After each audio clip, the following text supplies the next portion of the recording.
on running around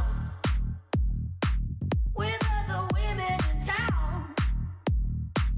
I've had enough of these games. I will be kicking you out. I keep on telling you when you don't come home from nights out. I've had enough of these games. I will be kicking you out. I've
keep on running around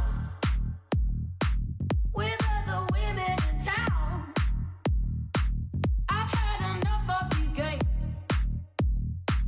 I will be kicking you out. I keep on telling you when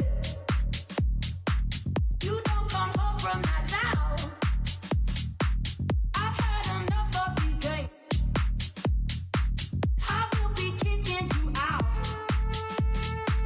I've had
keep on running around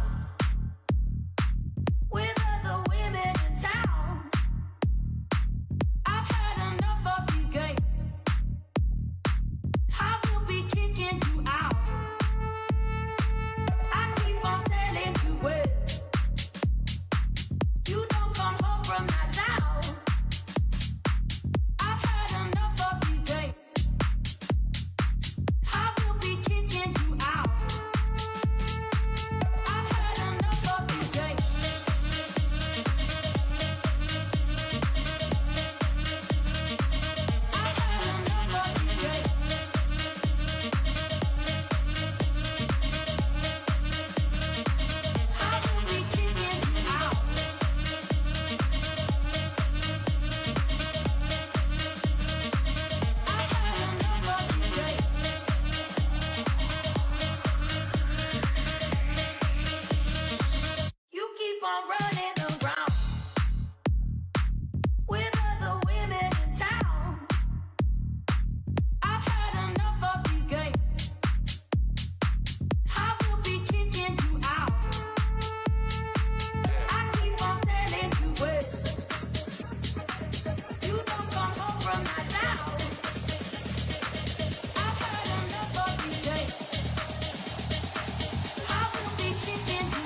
keep on running around with other women in town.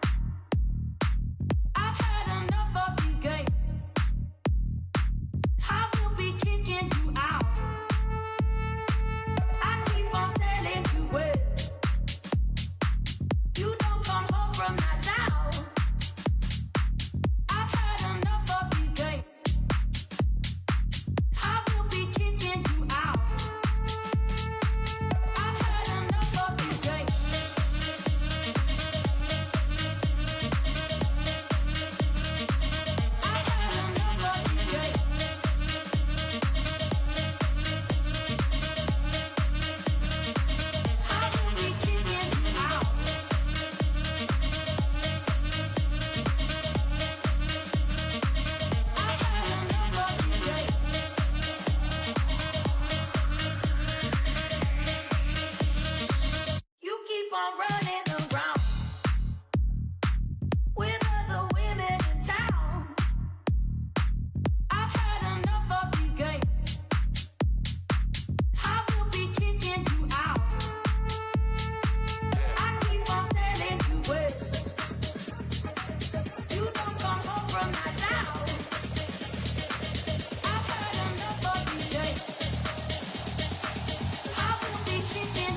keep on running around with other women in town. I've had enough of these games. I will be kicking you out. I keep on telling you when you don't come home from that town. I've had enough of these games. I will be kicking you out. I've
on running around with other women in town. I've had enough of these games. I will be kicking you out. I keep on telling you when you don't come home from that town. I've had enough of these games. I will be kicking you out. I've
on running around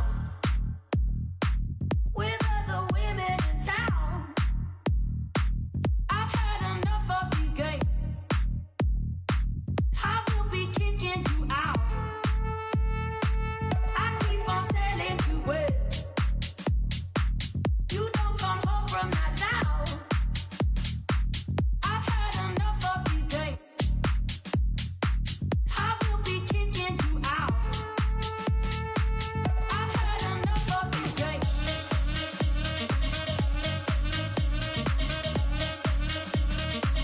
I've had enough of these games.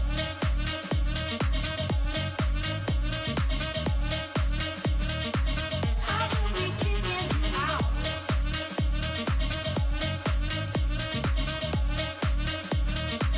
I've had enough of these games.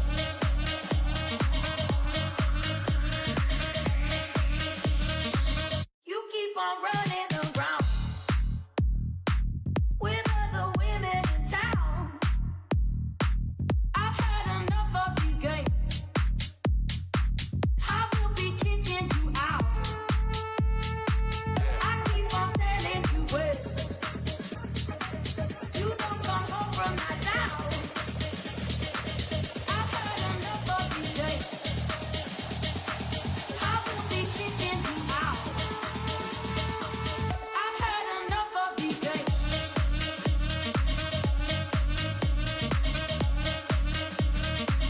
I've had enough of these games.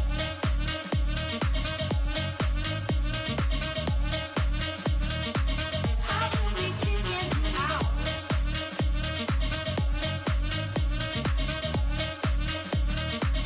I've had enough of these games.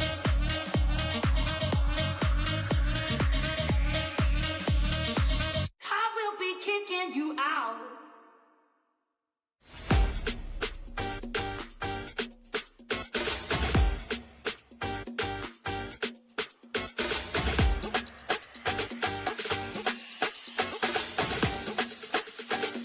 Uno, dos, tres.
keep on running around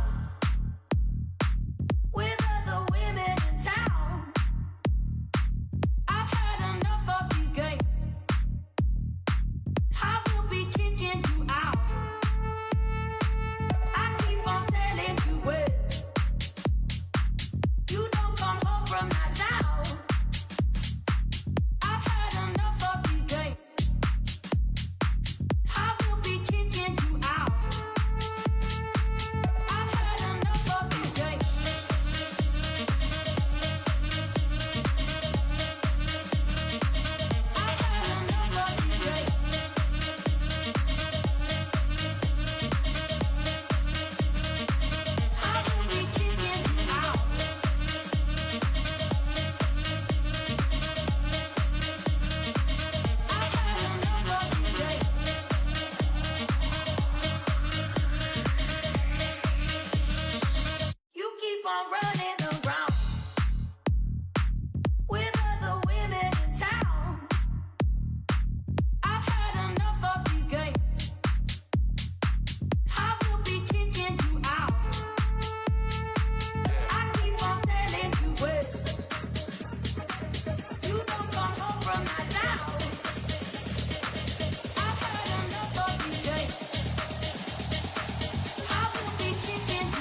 keep on running around with other women in town. I've had enough of these games. I will be kicking you out. I keep on telling you well. You don't come home from nights out. I've had enough of these games. I will be kicking you out. I've had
on running around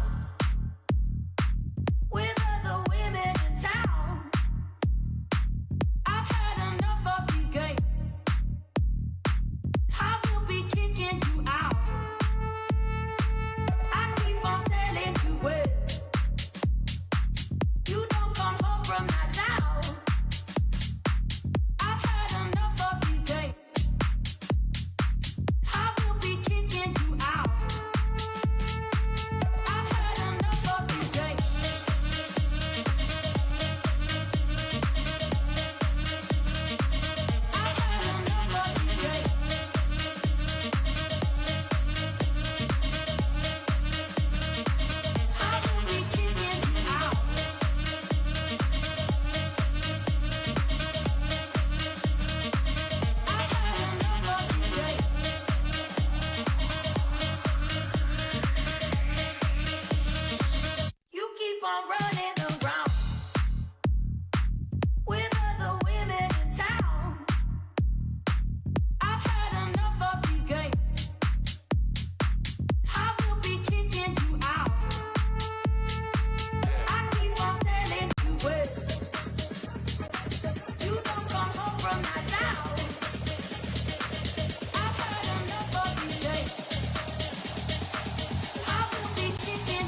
The logo features the number 25 to mark CESAFI's 25th anniversary, celebrating its legacy of excellence. A person holding a torch, inspired by the original CESAFI logo, represents the passing of knowledge and passion from past to present, honoring those who paved the way while inspiring the next generation. The rising stars symbolize young talents who are guided by the achievements of CESAFI Hall of Famers, echoing the slogan, "A legacy built, a future inspired." Laurel leaves reflect victory and recognition, highlighting the accomplishments of athletes, coaches, and leaders over the years. Lastly, the eagle head represents strength, vision, and forward movement, capturing CESAFI's commitment to growth and excellence for future generations.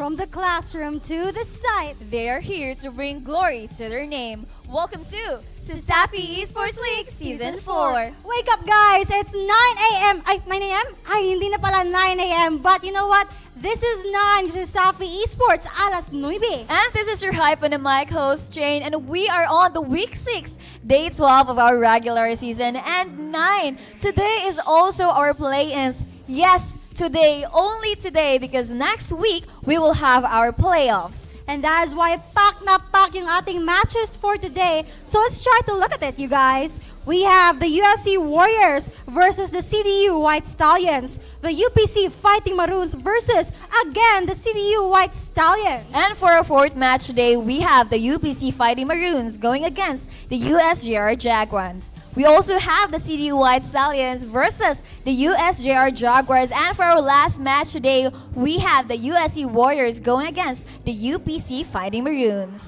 Now, I'd also love to talk with our interaction poll, yung mga fans natin right now on the live, na para bang we have a multiple choice exam. We have A, we have B, C, or D, pero ano yan direct? Ba't may D all of the above? Ay, hindi pwede yan because in the play-ins, others must fall for the one to rise and achieve greatness. So G may stand for greatness or GG, good game. GG, good game. Good game, Tama good ka game. dyan, 9. So to all our audiences watching our live right now, drop your predictions down in our comment below.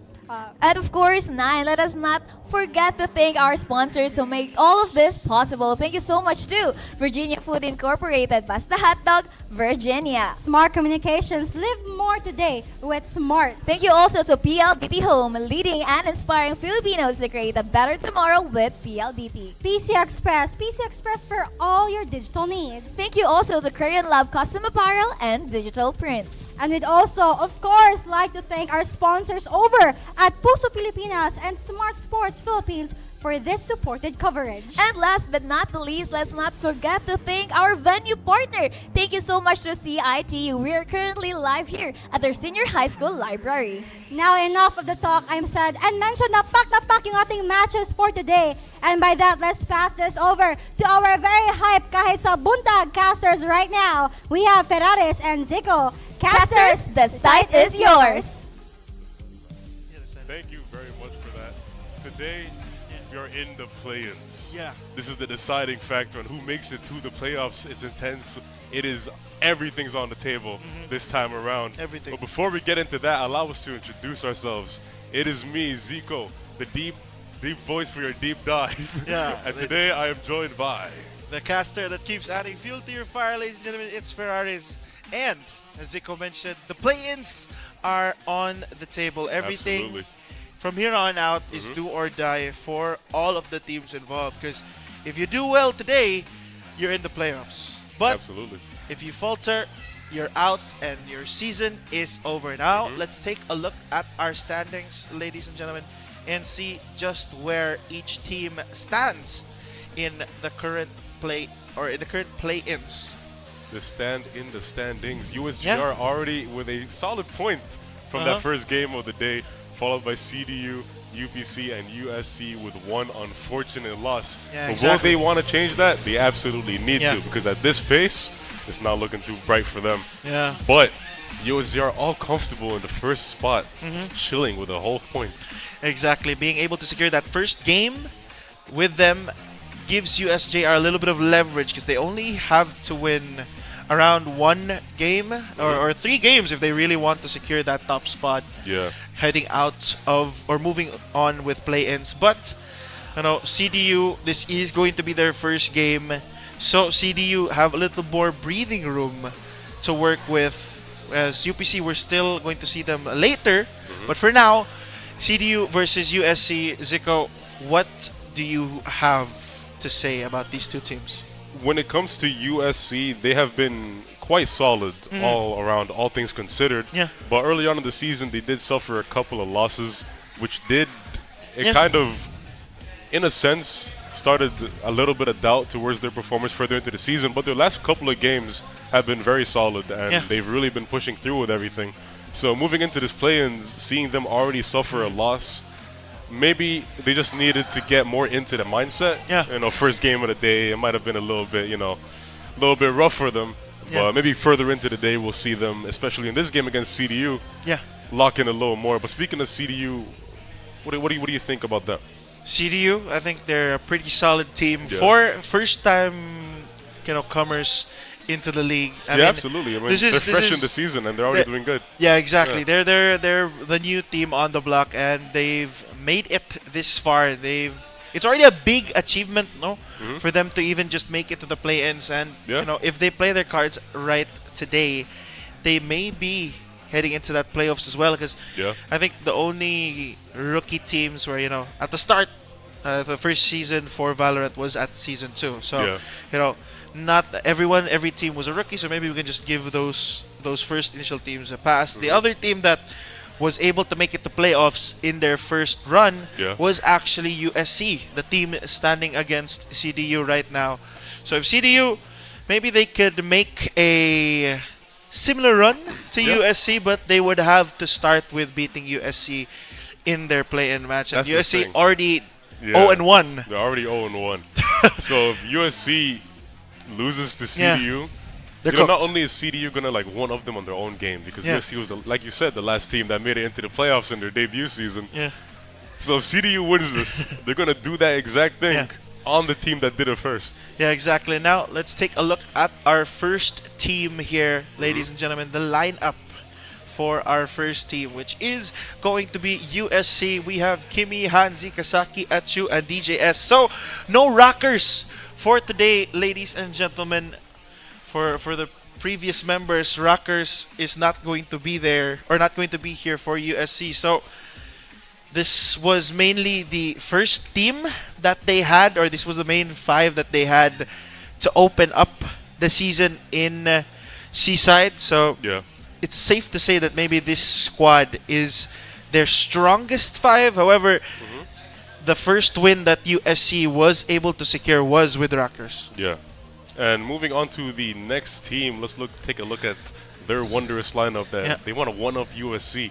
We have Dre, Kato, Rain, Clargus, and Atlas. Yeah. All around, we've seen CDU play with this kind of lineup before. Most notably, Clargus, most notably the whole team. Everybody whole has team. been picking up their weight all around when it comes to the roles and how they play and everything Yeah. as a whole. Really solid lineup. They don't falter as much as, Exactly. for a rookie team. They're really impressing us and everything. They're really showing impressing us why there's always potential for a new team for CEON. They're really making sure that they're going to show all of their Yeah. potential.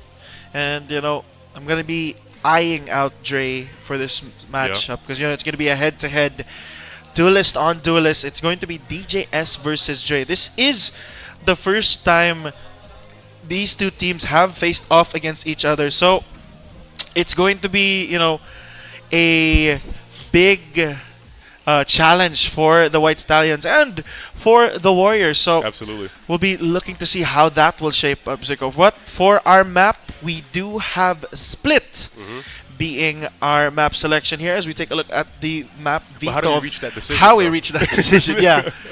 Yeah. So we have USC banning Pearl, Yeah. banning Haven, and banning Breeze, and CDU answer with a ban on Fracture, Haven, and Fracture, Lotus, and Bind. So that's how we ended up with Split. It was a coin toss between Split and Bind, and Yeah. CDU banning Bind essentially made them select Split. So USC will have, or CDU will have the chance to choose which side they are going to start on, they're gonna and go on attacking. CDU picking attacking. Yeah, You know, I'm surprised that Haven got banned because Haven was usually Bind, and Split. most picked. Yeah, most they're pick all is three Haven. are the most picked. Yeah. Like throughout the season, we've been casting Haven every other week. Yeah. So it's nice to have a little bit of a change, but even with that change, we have Split. Yeah, But the thing about Split is the verticality and everything. We always see, yeah, chokes as well. yeah, all the chokes, all around. It's a lot of variance in the height Yeah. of the map and everything like that. And most of the time on Split, we do see like double duelists. We see Yeah. Sages most of the time, Vipers that can take control of mid very easily. Exactly. Just all around, just very uniform picks. And as I say that, Clargus is on the Viper. Yeah, and there's And- two omens. Yeah, 2 omens. Or no, actually, it's just the frame of the omen there. But I did take a quick look at the name. It was a Waylay in there. So as you mentioned, yeah, double duelist for both sides. Yeah. Zico, That's what I spot was on saying. on Yeah. the prediction. That's what I was Yeah, saying. so proud of you. I appreciate that, man. But you know, with Split, a Yeah. double duelist is very much expected because Yeah. of how much a duelist can take as much space as they can, especially Yeah. on a map like Split, where the verticality is a big thing when it comes to taking space. Yeah, exactly. And then the double controller on top of that could possibly, block off any lines of sight. Like you Yeah. said, there's a lot of chokes, and then the verticality, like towards B. Yeah, and block it's off the side it's towards so top hard of to mid. push through the smokes, considering Absolutely. that there are crucially placed in the majority Yeah. of those chokes. So most of the teams trying to enter site with a smoke up are most likely going to be funneling into a hell of a lot of crossfires Yeah. and utility while they're getting bombarded by bullets as well. That's the thing, because maybe that's why they need duelists. They need a speed and momentum Yeah. to really take as much time or use as much time and take as much space as possible Yeah. before those controllers are able to really deny as much as they can. Yeah. And surprisingly, we didn't see a Sage. Yeah, and outside of the no Sage thing, I think Yeah. the biggest thing here is that there's no raise. There's no raise. That is Raise, another big thing. you typically want to see a raise in a map like this just because of the value of the paint shells and the Yeah. showstopper. Yeah. We talked about it, a map where chokes are very evident. Yeah, Yeah. very, very. You can see it all around the map. Every single entry point is a choke, especially in this. I would say in this map where the duelists are mainly the main fraggers for each side. Absolutely. So, it's going to be a The head-to-head. duelists are dueling. Yeah, the They're duelists are doing their dueling. job. They're not going to be lurking like Mike. Love you, Yeah. Mike. But yeah, the game currently in question, Zico. What do you think is going to be, or which team are you leaning on currently? I mean, it's best of both worlds when it comes to both of these teams. So there's not much to expect with both of these guys because Yeah. they both want to make a name for themselves in the playoffs and everything. So they're both going to be playing. I mean, I was going to say like their lives depend on it, but the whole Yeah. reputation of the team depends on it. Or not reputation, continuation of the team depends on it. Yeah. So it's going to be very interesting to see both of these guys tussle it out and everything. Yeah. And the thing is, I'm pretty sure they had mirror picks with Waylays. Yeah. And Waylay is also like, on top of the fact that they're missing their raises and stuff like that, Waylay still has that same potential of just moving quick Yeah. into like wherever they want to do. Because you can go up on the first dash and you can move sideways on the second dash. Yeah, and that's the biggest thing with the Yeah. Waylay is it's kind of like a duelist. It's labeled as a duelist, but it has utils that can make it an Yeah. initiator. Absolutely. So I think majority of the players who are going to be on that Waylay duty are going to be the players who already have a good background on how to use utility, and moving forward, those Waylays are going to be very impactful, especially with the convergent paths. Such a very strong ultimate that I've kind of noticed hasn't been hit yet Yeah. with a nerf. And big thing to point out here, ladies and gentlemen, is there is no Yoru for either side because we are playing on Heartbreaking. live patch, and Yeah. Yoro got a little bit. Yoro's He got gutted a little bit. I don't want to be that guy, but Yoro doesn't feel like an agent right now, especially with I think the biggest hit to his kit was that 15 seconds on the gate crash. You know, from 30 they got it back down. So essentially those 2 gate crashes are equivalent to just one gate crash from the previous patch. Yeah. And you're still paying the same amount. Yeah, and you're still that's the thing. You're still paying the same amount, and you're getting half the value for each of the gate crashes. And like you said, both of them are equivalent to 1 now from the previous patch. But you know, another caster of ours, Raj and Radical, he still plays Euro. He's still pretty solid with him, so he's staying dedicated to the character. Yeah, but dedicated. Speaking of the patch, though, we did get a whole new agent. Yeah. We had Mix, which I'm surprised we're not getting at all. It's supposed to be playable now because it's already 2 weeks since then. Yeah. But, ladies and gentlemen, this is it. Here we have it. The pre-game discussion concluded, and right now is going to be our second game of the day, and it is going to be our play-ins. Ladies and gentlemen, CDU, the White Stallions, up against USC, the Warriors. Absolutely, and I am excited to see how these guys play and how they're bringing out the best in each other. And it's going to be very interesting to see with all these comps that we have so far on either side. It's going to be very interesting to see how they play around this, especially on the side of CDU with the double controller and everything. The smokes are going to be all over the place, and the retakes are going to be a little bit more difficult for the side of USC. Haunt is on point, but Dre will go down. Individual peak, and he's punished for it as USC pedal to the metal in this A site. Clarkus finally able to answer one back, but one is the only kill he'll get. But that A site is in prime thinking here, but still USC, they kind of forgotten their lunchbox. They left it over towards sewer. Now Rain and the rest of CDU, they have, or USC with that gap or that mistake of leaving that spike in that area, have given the White Stallions enough time to go for this rotate, and now the spike finally getting planted here by Kasaki as CDU, majority of them are huddled in that screens areas. USC opting to spread out their options, and now the movement around the map has still CDU not making their move just yet, making sure that all pieces are on the area as Angry Durley takes out DJS. That's the waylay down for USC. Rain as well taking out Kasaki, and now it's all up to Achu buying his time here. First tap pick up is going to use.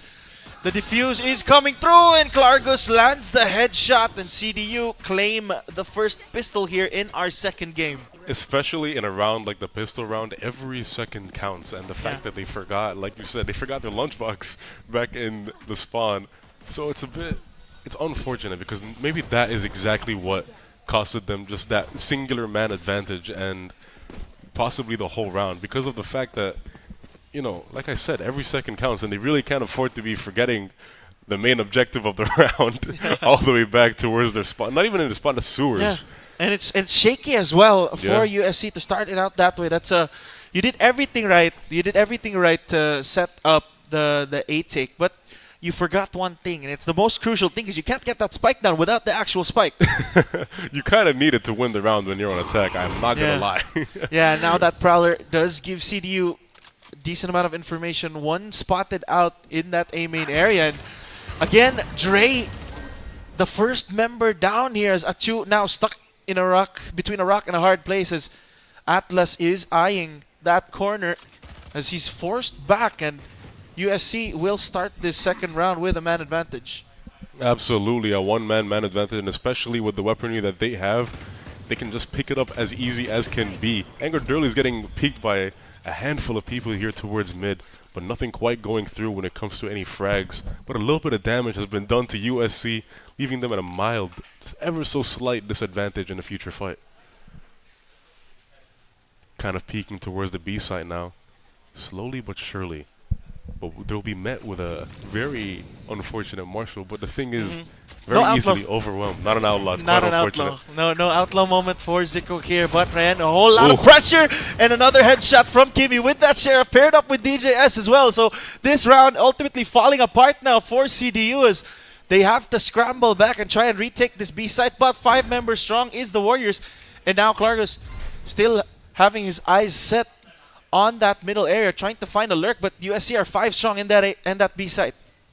All 5 of them holding their angles, biding their time, because all they have to do is just wait until the time ticks down, and they got a bunch of upgrades from the kills that they got. But despite that, Klargus still manages to get 1 kill, picks up a second, but gets taken out by Kimi. Atlas tries to follow up, but DJS makes that attempt very short. And just like that, the second round goes to USC, with them taking a bunch of weapons from them and keeping a little bit of economy towards them, as well as the weapons from the side of CDU. Not exactly what you want to see when you win the pistol round, but despite that, that's exactly what USC wants to see when they're trying to win the game as a whole. Because this momentum, it could be a build-up towards something big. And towards the economy side, USC might have a mild advantage now because CEU used the majority of their money in that previous round. Exactly, and now USC making a decisive call that this B site is once again the weak site for CDU, and they are correct as majority of CDU are in that middle area. Now that B site is going to be ripe for the picking. handed to USC.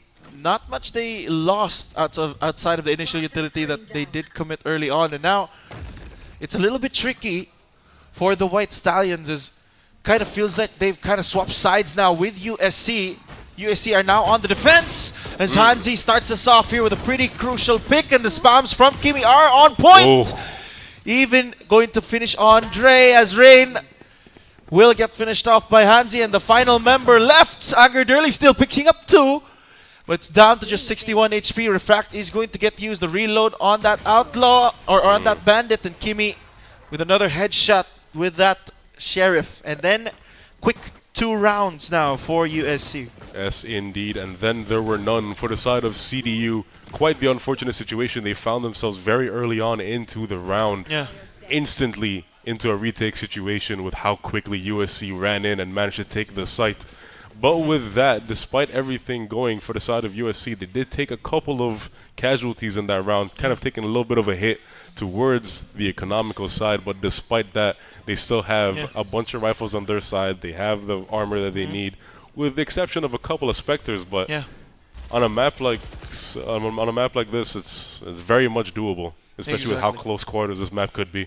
Yeah, exactly. And on that note, you know, we got to see, I would say, Kimi, one of the players for USC who really shifted onto a new role this season, has been put on that duelist task with making space and creating it, or taking space and holding on it now, as Kimi will lead USC once again, baiting out that paranoia as it goes wide. And now the initial exchange of utility is there. Anger Durley will start us off along with CDU, and Kasaki will get one back, but Achu now, the lurk towards B main, has found his mark, as Dre still in the middle of the site fighting, but not looking at the right direction, as Achu able to punish, as now it's all up to Klargus in this 1v2.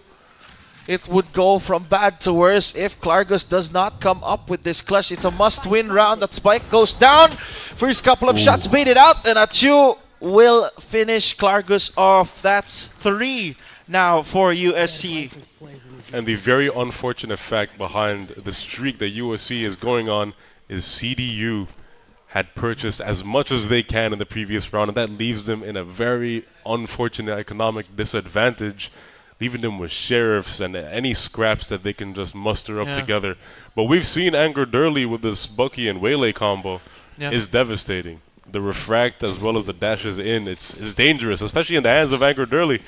So USC has maybe a little bit of a barricade in front of them, but despite that, it's looking like a flood towards the B side again. Yeah, and a slow start for CDU as well. This is their map pick, so DJS now already deep in that B site as the plant gonna come through here. The saturate is there as Rain able to land the crucial headshot. Kimi will make sure that that gun is not recovered, as Achu spamming through here, challenging Atlas, and those shots are wild, but Kimi is still able to land it, dashing out of that refract, crossing out the crosshairs, but Achu able to finish off the rest of the CDU White Stallions, and USC cool, calm, and composed as they get 4 consecutive. 4 in a row, the not dead yet, getting so much value in that round. Achu popping it right when he gets killed and getting 2 frags right after it. Wonderfully done. Amazing usage of the ult. But with that, we do have 3 ults on the side of CDU. Calling for a timeout, maybe a little bit of replanning, a little bit of calm and collection. They need to recollect, they need to reassess the situation that they're in, because obviously they're doing something wrong if they have 4 rounds in a row getting taken from them. And my theory, right, it's a working theory, so just bear with me. Your original theory. My original theory, the B site is always open. And USC is picking up on that, and CDU is not changing that. Yeah, exactly. They're handing it to them every single round. They're just running into the site, just walking for free, like the site is practically theirs, and they're instantaneously just turning it into a retake situation. And CDU is just letting it happen every time. I mean, they've really been depending on Rain with that paranoia to delay the push. It's just that USC have done a very excellent job to, you know, dodge the paranoia. So whenever the paranoia is thrown out, they kind of doesn't connect on the right area. And USC, it's basically just like the paranoia wasn't even used. Yeah, pretty much. And then I think, you know, the adjustment that needs to be made is maybe shift another controller there, maybe like a Viper or something, because the Viper's Molly, it could just isolate the duel to a one-on-one, as Anger Durley is already going to use that convergent paths. He is close-sighted, but he still manages to fly Nacho through all that chaos. And now USC, they're eyeing that A side. A lot of util used, but DJS not looking at the right corner. And Dre as well, helping his teammate and sliding through is Dre as he picks up a second. Now, it's all up to Kasaki. Slow on that rotate, as this A site execute has fallen apart for the Warriors. And now a convincing round, it looks like, for the White Stallions. This is all up to Kasaki. Very early man disadvantage for the side of USC, and right after they all fell 1 by 1. The convergent paths getting some good value. Right after I mentioned that they have a bunch of ultimates, and they still have 2 more to their disposal. So all the future rounds could go any other way. Yeah, exactly. USC in an unfortunate situation where the only man left is Kasaki. All he has is a phantom in his hand, and he has to take out 4 different people. A couple of shots being shot at him. Tries to shoot back, but it's unfortunate. Klargus securing the round for CDU, their first round in a while. Yeah, exactly. And already another round here for CDU. It looked shaky at the start, you know. It did look very shaky. That pistol, they won it by a very, very small margin. The same can be said for USC. They lost it on a very small margin. So CDU with a good answer right now to take that aggression and use it against USC. But I think USC also made a pretty good adjustment with that previous round. They shifted towards the A side. At this time around, the Nightfall is going to get used. Once again, DJS leading the charge here with that light speed. And he's contemplating whether he should take more space or just leave it there. Looks like USC, we already know the answer to that. They're going to continue to push here, but the relay bolt's phenomenal from Dre. DJS singled out and taken down. Good crucial pick.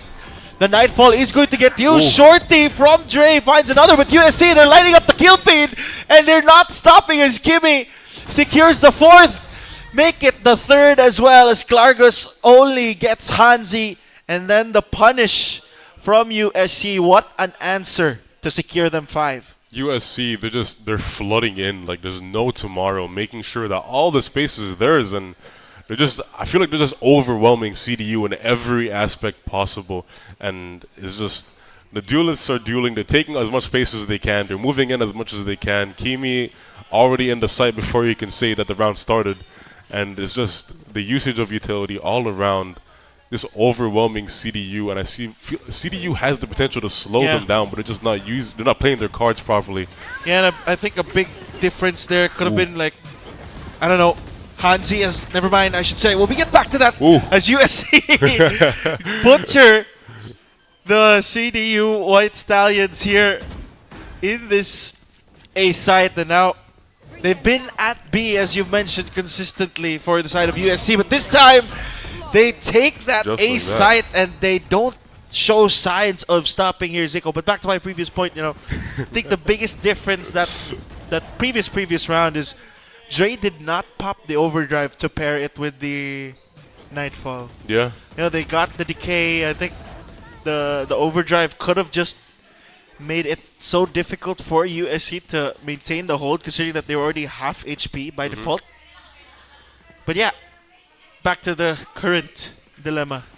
The thing is, CDU, they need to step up a little bit, take Yeah. a little bit more space before USC manages to take it for them.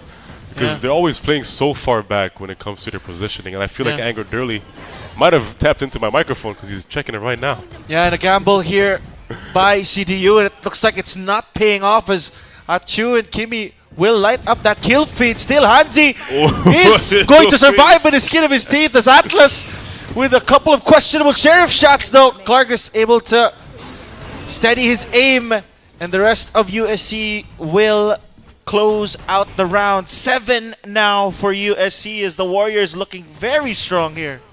Absolutely, and it's very, very, very strong for them because they're just barely losing any rounds at all, and they just have only 2 lost ones out of 7. And every single time CDU thinks that maybe they have a chance, the economy's back in their favor, they have all the weapons that they need, USC is already just in the site. Before they manage to get their weapons in hand, USC is already in the site, and it's that speed, it's the momentum that they're building up in every single round that CDU is Yeah, and getting. this is the problem with double controller setups is you don't really have the luxury to, you know, slow down the push without that sentinel. As Agardurley already holding out that site. Same with Atlas and Dre as the White Stallions now look to have a promising round in their hands as that Prowler will bait it out here. Agardurley smart to refract back. The White Stallions really cannot afford to lose any more bodies moving forward. And right now, it's up to DJS and Hansi to try and clutch up this round for the Warriors, but it's all looking like a re-hit here. Absolutely, and the thing about CDU in this situation, they could be winning the round, but it could, you know, they could still take a big hit if anybody dies on their side because this is their final round potential. So if anyone dies here, like I said, Clargus, it's already going down. The intel's going to be coming through, and it's already looking down for them. Yep. The Ural Theft is going to get used. DJS getting one as well, but it's Dre shutting down the operation here along with Agardurley. And now CDU go up to 3 and win a round. Absolutely, and like I was saying, you know, they win the round, but they did get some kills off, so it's not all a loss for the side of USC. Yeah. And they can still get the buys because of the streak that they're on. That's a 3-round streak. They can still go for full buys, and they have 2 ultimates in their pockets. Yeah. And the thing about CDU side is they had 2 casualties in that round, and those or 3. And those 3 people, one of them could barely buy, and the other one's sticking with a Guardian and a half shield. Yeah. And the other is sticking with a Phantom and a half shield, and it's a rough position for CDU to be in right now, as you've mentioned. Not the best of economy for the White Stallions, and absolutely already a refract used by Agardurley and no value found off of that crucial utility for the Waylay. As there, the first pick off is going to be on Hansi. So CDU, it's a good start to this 10th or 11th round, I should say, in our first half. And now Achu hatching a timing here and kicks out Agardurley. But do they expect the second player? Yes, they do. Achu able to eliminate Rain, and that danger snuffed out. But that spike is headed to the A site, and you know they hear all of this. Kasaki hears all of the rotations heading towards this B site, and now the CT players, Clargus and Atlas, spreading out, going at different directions. But USC could just make this pivot towards this A site, and that spike already going down. And now CDU should get the idea that the spike is not here in the B area, as now Achu will pop that not dead yet, trying to find any member, any kill, as Dre is walking straight onto him and feeding him that extra life, as now Achu will finally get dealt with as Clargus will put a bullet through his dome. And now it's just Kimi and Kasaki up against Clargus. The lowly Viper for the White Stallions, and this crossfire is lethal! And Kasaki may have not landed the shot, but he baited himself to make sure Kimi had all the time to line up that kill. And now it's 8 8-3 as USC off to a flying start here. Phenomenally well played by the side of USC because they could absolutely convince CDU that, guys, we're going to the B site. Oh, there's so many of us here, guys. And then Kasaki's just chilling in sewers waiting for the moment to pounce through. And CDU had full faith in the fake, and they were like, oh, we got this read down. We got this, guys. And then USC already had the plant down, and while they were rotating, Achu managed to pick one of his own, redeeming the not dead yet already. And this B site once again in prime taking for the side of USC as the first shots from DJS. It's snappy and it's on point as the right click may have just gotten wide. Still an upgrade possibly recoverable here for the side of CDU as the Nightfall to counter here for CDU is there. The Prowler as well. The spam through from Dre is on point. He's tagged down to just 45 HP, but that regeneration shield will be kicking in. But you can't regenerate a headshot as Hanzi with that operator will take out Clargus. And now it's all up to Atlas. Good start to this 1v2 clutches. That first one there, the Prowler thrown out, and Hanzi not looking at the right direction. He was holding on to that operator, and that may have just costed him the round. It's a very, very big round now for USC, and now it's a 9-3 half as,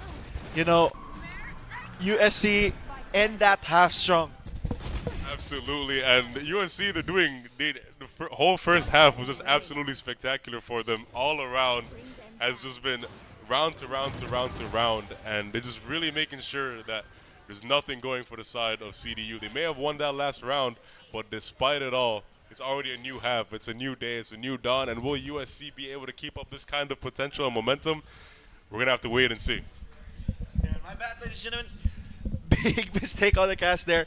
It's not actually a 9-3. It's an 8-4 as CDU was able to secure that final round as Zico corrected me.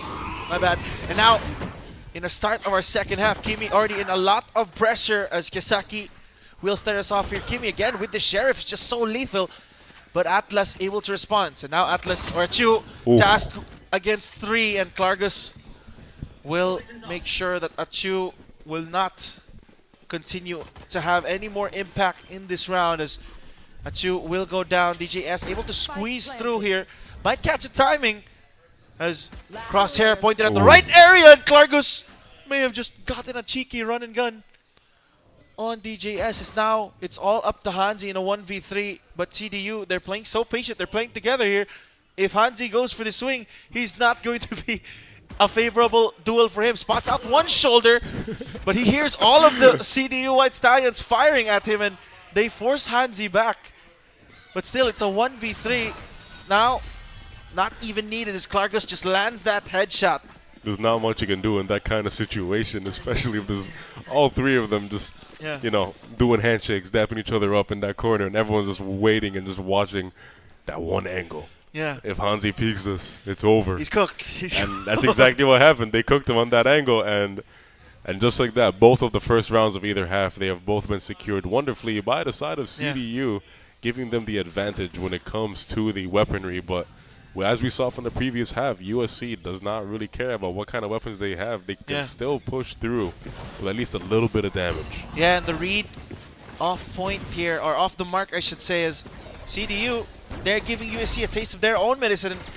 They're eyeing that B site as USC opted to gamble on that 4-stack on A, and they lose out on the 50-50 read as a couple of shots getting thrown out here, but no kills found just yet, just a couple of tags.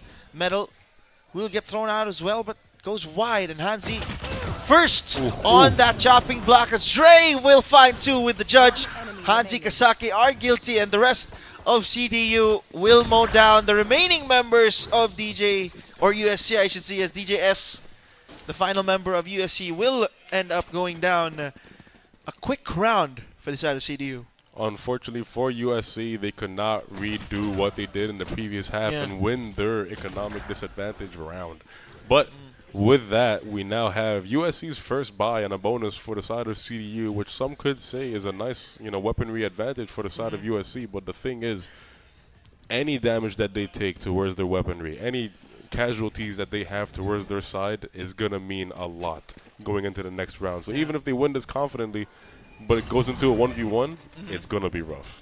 It is going to be rough as that Haunt ultimately got no value with the well-placed Vipers screens here, as now Kimi is going to be the most dangerous member for the side of USC as his first initial shots are off the mark. Still re-aggressing is Kimi, and he will find that kill. He will get a second as well as Rain falls, but that spike already made its way towards the A site, and Klargus still fighting in this A main area while the rest of CDU have already made their way to this A site. And now Angry Durley playing close range with that Bucky paired with Dre, making sure his back is safe. And now Kasaki has caught a timing here. The shots are on point for the side of CDU as DJS goes down.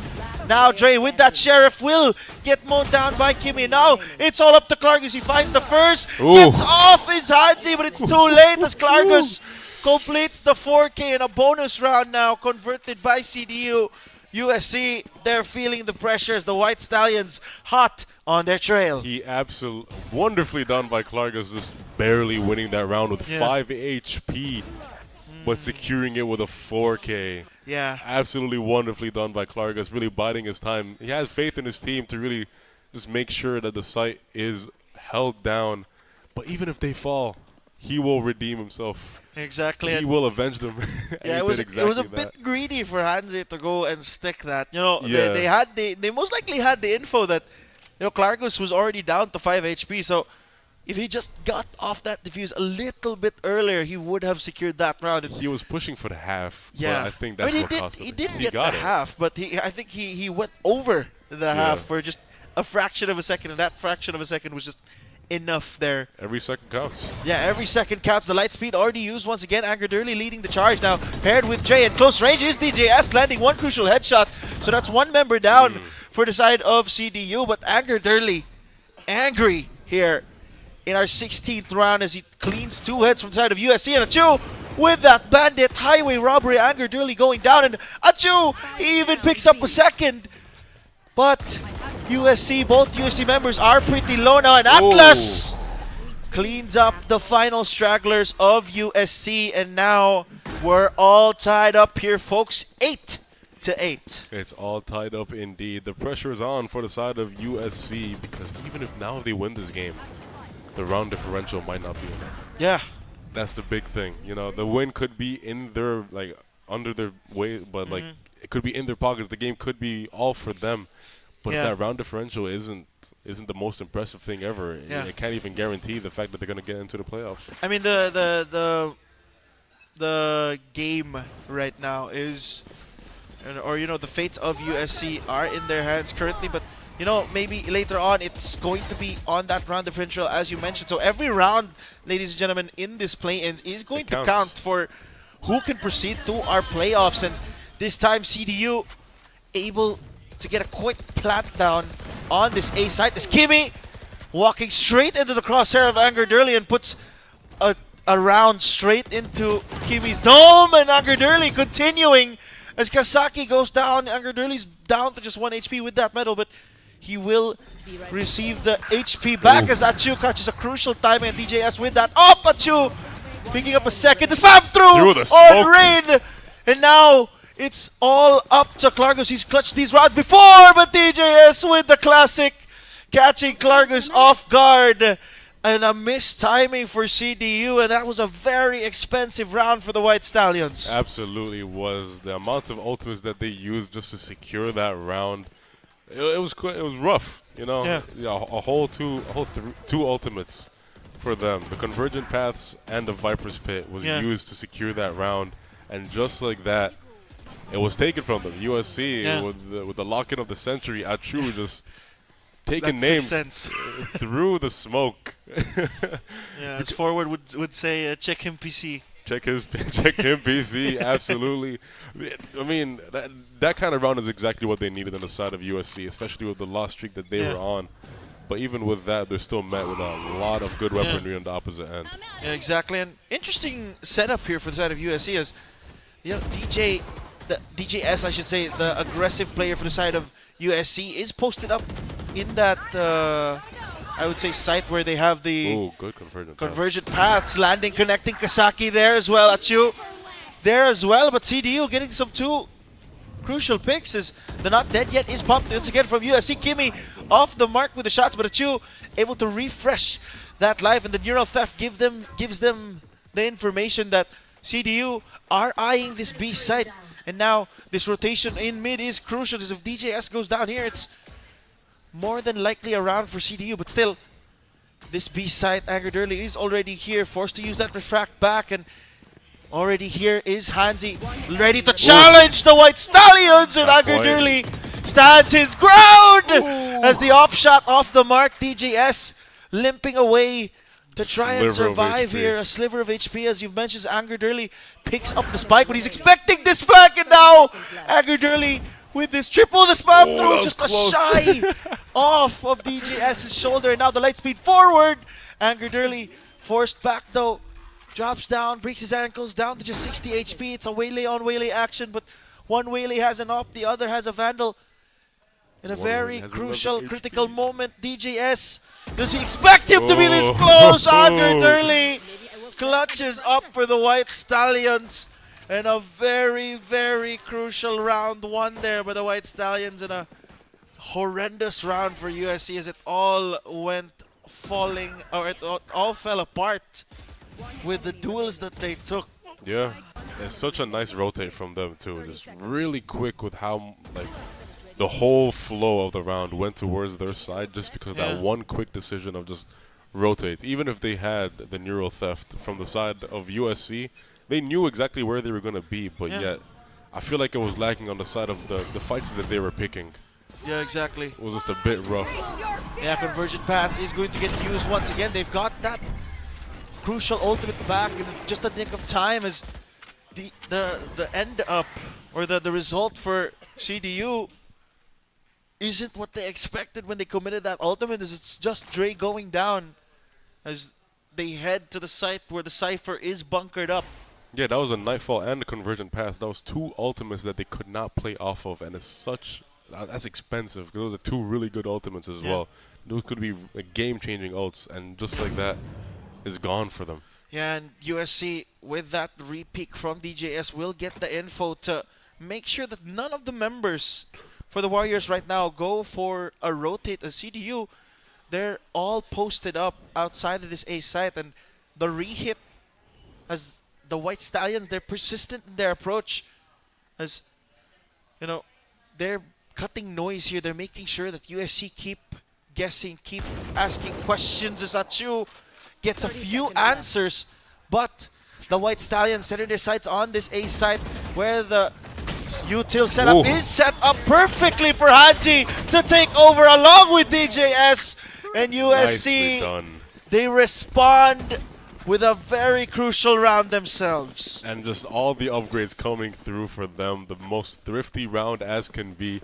None of the weapons that they have in their hands right now were theirs, but they redeemed themselves. They really just made sure that the site was bunkered down, and that's exactly how it was, because no matter what angle CDU tried to infiltrate from, USC is already watching those cross angles, and it's just impenetrable defenses from the side of USC. Very nicely done from them, and just the answer on both of those ultimates being used, the convergent paths and the Nightfall, just textbook. Kimi going for an engagement here in mid as Dre, the paranoia is wide. Does Dre clear this left side corner? No, he does not! But the wide shots from Kasaki, a big crucial choke there as a whiff from Kasaki. Close your eyes, ladies and gentlemen, USC fans.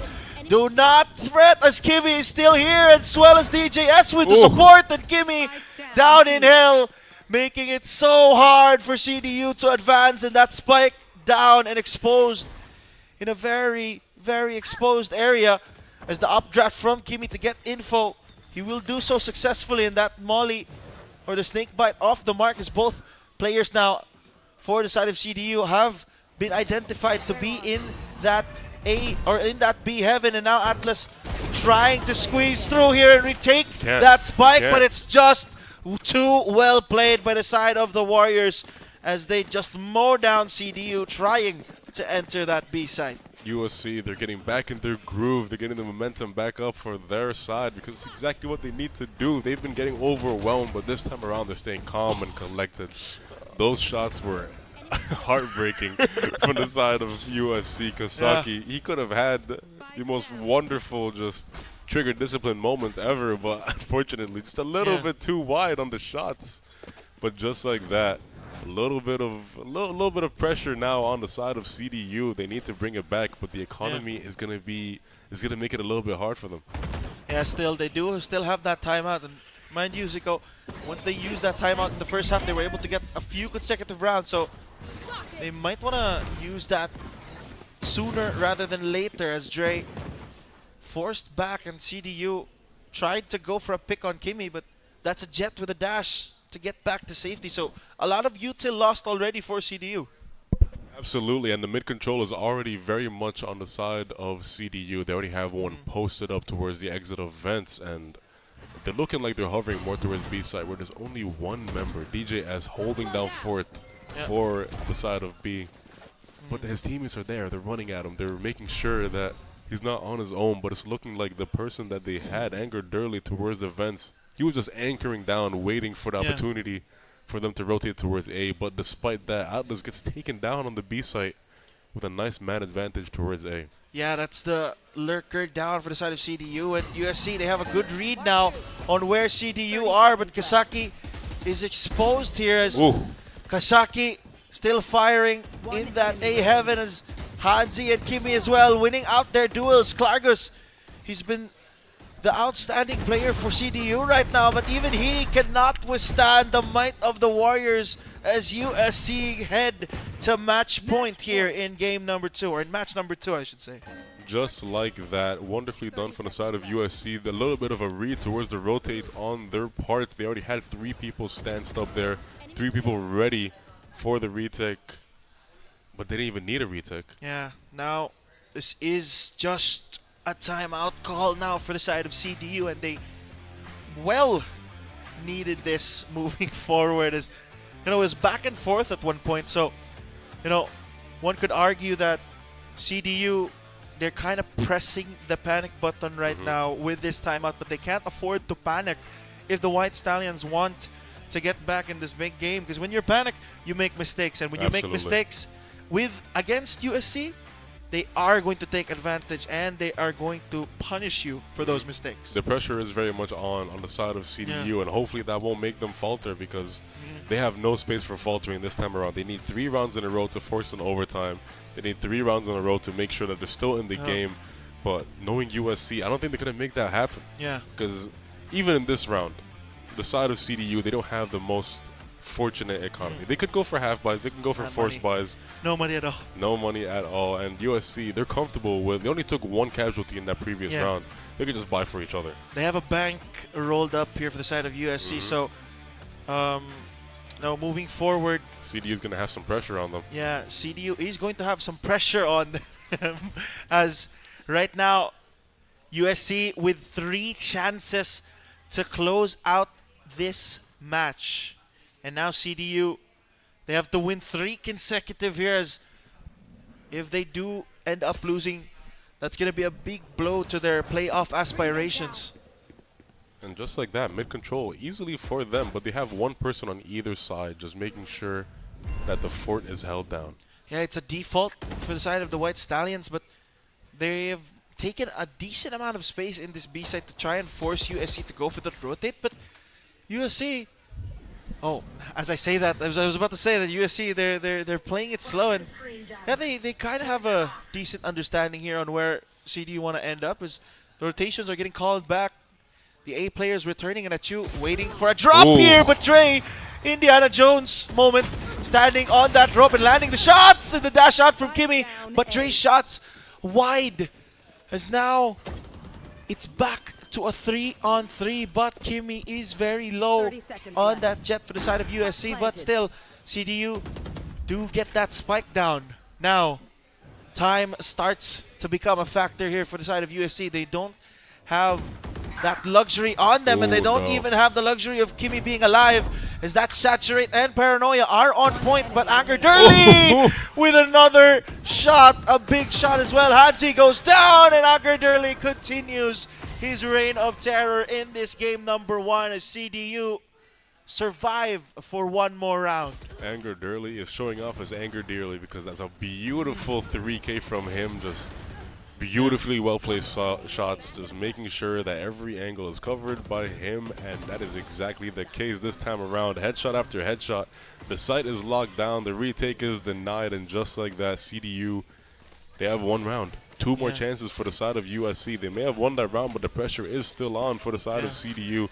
But this time around, they're definitely a bit more comfortable when it comes to their buys. Yeah. So USC might have a little bit of a wall in front of them. Yeah, exactly. Another operator on the hands of DJS as the movement forward as Anger Durley gets half of his body taken off, and now the push here on Vents as Dre already making his way there. DJS still having his eyes on that B main area, but there's no White Stallion there.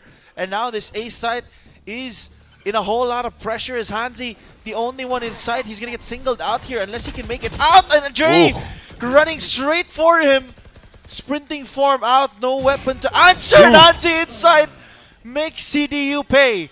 Taking 2 down with him to the grave. And now Achu catches a timing, but Atlas is way too aware.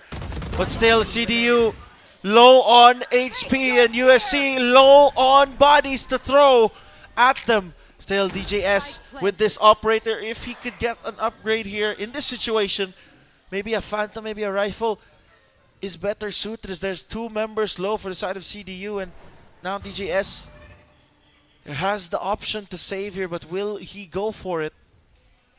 He might have to, and that might be exactly what he's doing, because especially in the situation that he's in, CDU has no reason to be peeking anything. So everything that every situation that they can find themselves in, it'll be an advantage. So for DJS, the best thing he can do is make sure that they can hold on to any advantage that they can, because moving into these next rounds, the economy won't be good for them. All the deaths that they've been taking is going to be rough. Some people might have half buys in the next round. And just like that, the round goes to CDU with taking 1 casualty somehow. But Anger Durley going down will kind of a little bit of a hit for the economy. Yeah, never mind. They're good. They're good. They have money. They can crowdfund. They got the money. Maybe not actually, because now. Yeah, they do. See, they still have 3-2 on Klargus. I don't know why he's still holding on to that shorty and even full shields. Now, finally. Okay, right. Yeah, no, they're fine. They're fine. But this is equal ground on either side now. The weaponry is still there. The only difference is an up, but the pressure is on for either side now. I think the pressure right now is on USC, because they had a big lead, or they had a 3-round lead at least, and now it's back down to 1 in the final round of regulation. And USC are tasked to close this out. DJS gets spotted out by that Prowler, so now CDU have an idea on where DJS is. So that mid area for CDU now is a big danger zone, as DJS forced back, and Dre gets spotted out and gets pushed away from this B site. A bunch of shots are ringing out, but nothing quite connecting yet when it comes to frags or anything like that. Everyone's biding their time. No one can make a mistake in this kind of situation. So everyone's being methodical. They're being careful. Yeah, exactly. And CDU, they do have that convergent paths to work with, unless Kimmy can somehow find a round here. At DJS once again forced off the mark. He is going to get forced to use that convergent path to try and delay them. And Anger Durley walks straight into the crosshair of Kimmy. And now Kimmy with that blade storm popped in the side. Dre goes down. Kasaki picks up 2 in mid. And now Klargus in a 1v5. Nothing he can do as USC power through this game, or this match number 2. And they topple the White Stallions and say, no, there's no win for you today.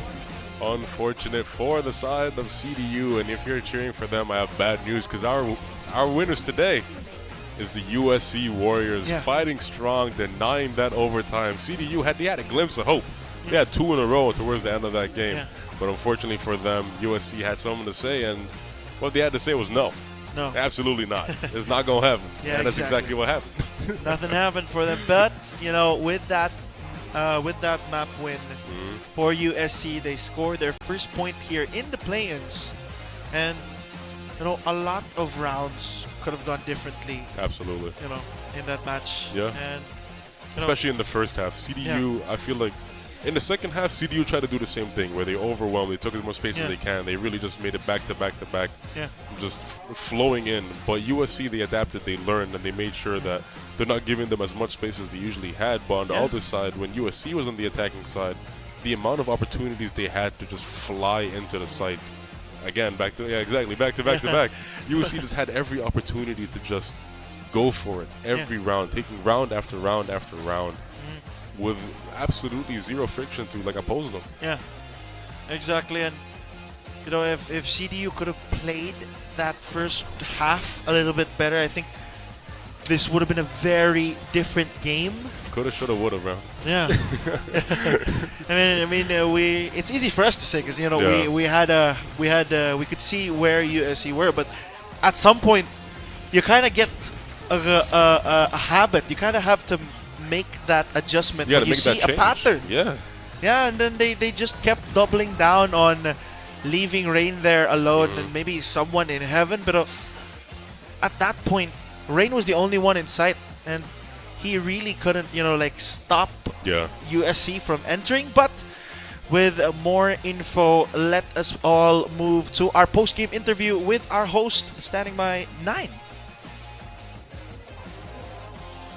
And there you have it, CL fans. We have the winner of our second match, the USC Warriors, right? And of course, we also commend the CDU White Stallions for giving us such an amazing fight until the very end. Beside me is, of course, Kimmy, the MVP of the second match. Kimmy, how do you feel right now that you are titled as the MVP for this match?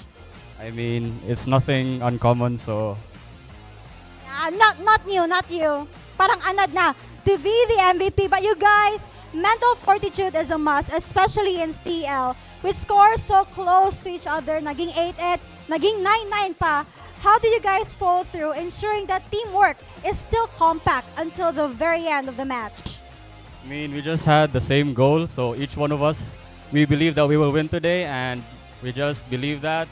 So we didn't believe that we would lose, so we just continued even though the score was 9-9, and we just made it more thrilling.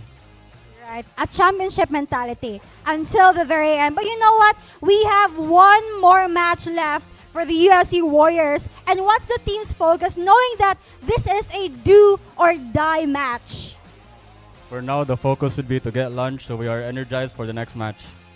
To get lunch and to, of course, win for the next match. Sure, why not? Why not win, right? Once again, congratulations for the USC Warriors. And of course, to our MVP, Kimmy, for such an amazing, spectacular win for the day. Another twirl. Ayan, Kimmy, guys, our MVP for this match. And once again, let's pass it on to our casters, Ferraris, and of course, Zico, for more jaw-dropping stats. My jaws are dropped for that singular moment. Jaws? You have multiple jaws? Jaw. Only one jaw, ladies and gentlemen. But with our MVP being Kimmy, a strong performance for him on that jet. And yeah, you got to see it, Zico. There were so many rounds where he would just get multi-frags on multi-frags to kind of help his team secure it. And, you know, Kimmy, well-deserved from him. He stepped up in a big way for the Warriors, and they gave them their first win in playoffs. Just like that.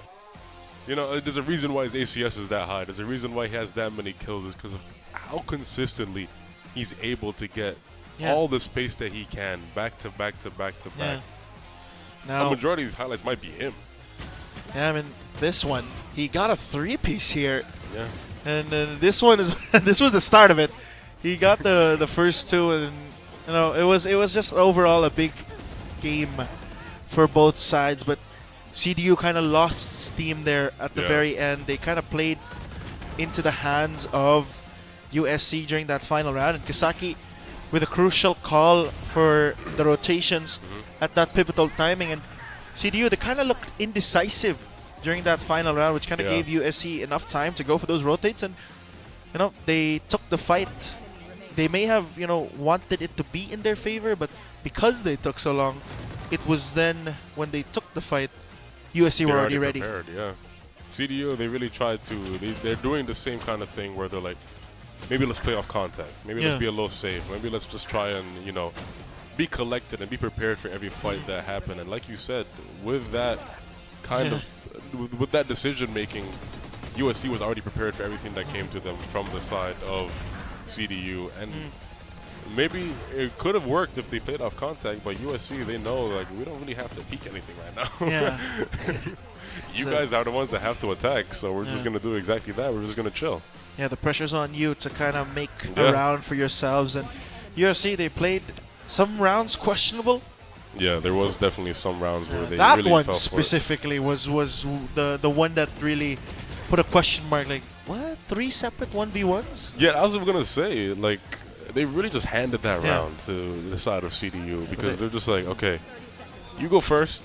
If you lose, I'll go from main. No, if he loses, just leave DJS with the op and Evan. Yeah, I mean, I could see the pattern there, but DJS was going to be the trade fragger had Kimi or had Hansi gone down at first contact, but Yeah, the op shot missed, and then after that, it was Achu peeking very from an crucial. angle Yeah. where DJS had no line of sight Mhm. for Anger Durley, and then the round just fell apart for USC there. But considering the Warriors do have some time before their next game, they Yeah. will have a fair amount to fix those issues moving forward. But now comparisons for each team, Zico. yeah. I mean, all around, both of these teams, they were kind of pulling their weight on either side. The roles Yeah. were definitely rolling, and either side they played really well. Obviously, as we can see from the score, it was a close game. CDU almost brought it back for the overtime, but USC had something to say about it. They completely denied it. Kimi is just, with all the entries and everything, all the space that he was taking, even if he got killed, somebody in the team is right behind him making sure that he is traded out at least. But more times than not, the first bloods are going to be in Kimi's hands, which is very apparent from the ACS. Very nicely done for the side of USC. Yeah. Unfortunate for the side of CDU, but they did play well. Absolutely played wonderfully because they almost brought it back too.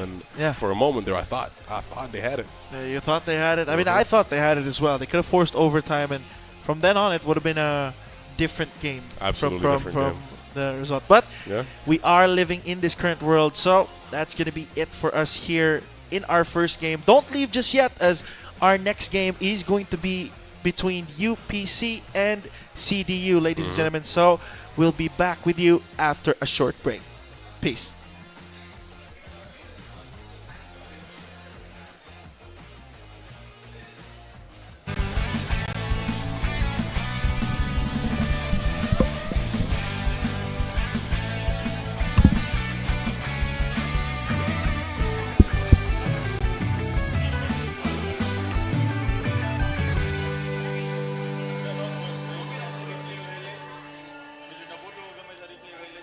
I mean, you were showing a replay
Hey there, esports fanatics! You're still tuning in to CESAFI Esports League Season 4.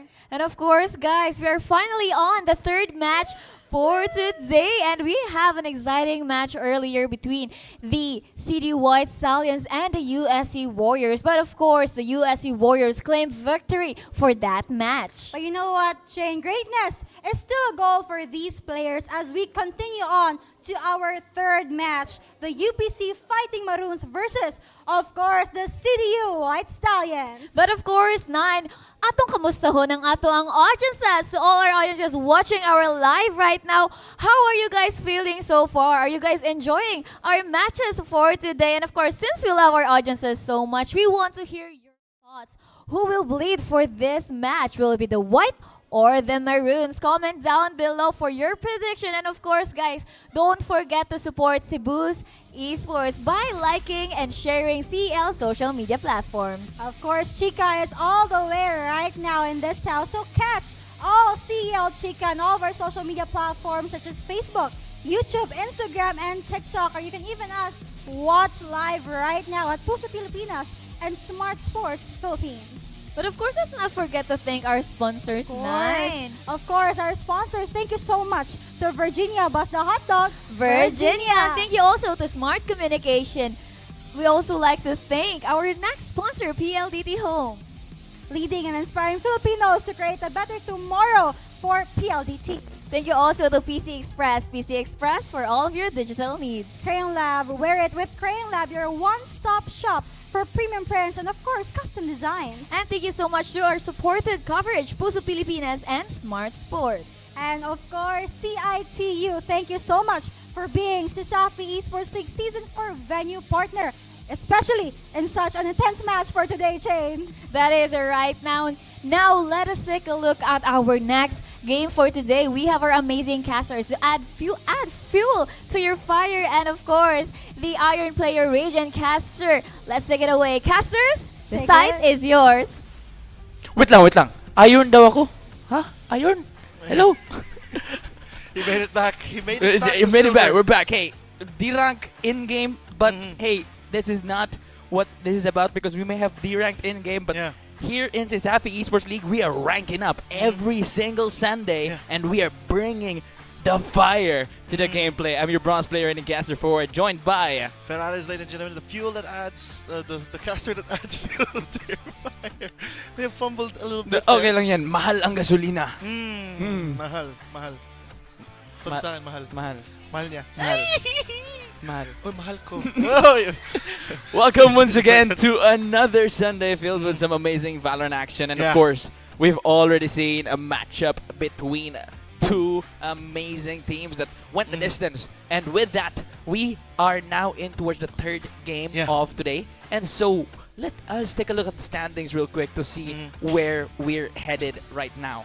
Yeah, USC kind of standing at the top, but I'm sure that that'll change eventually. As you know, UPC, if they do secure this win, they will be tied for points. Or if either team wins out on this upcoming matchup, but still USC leading the charge with 1 point. Same with USJR.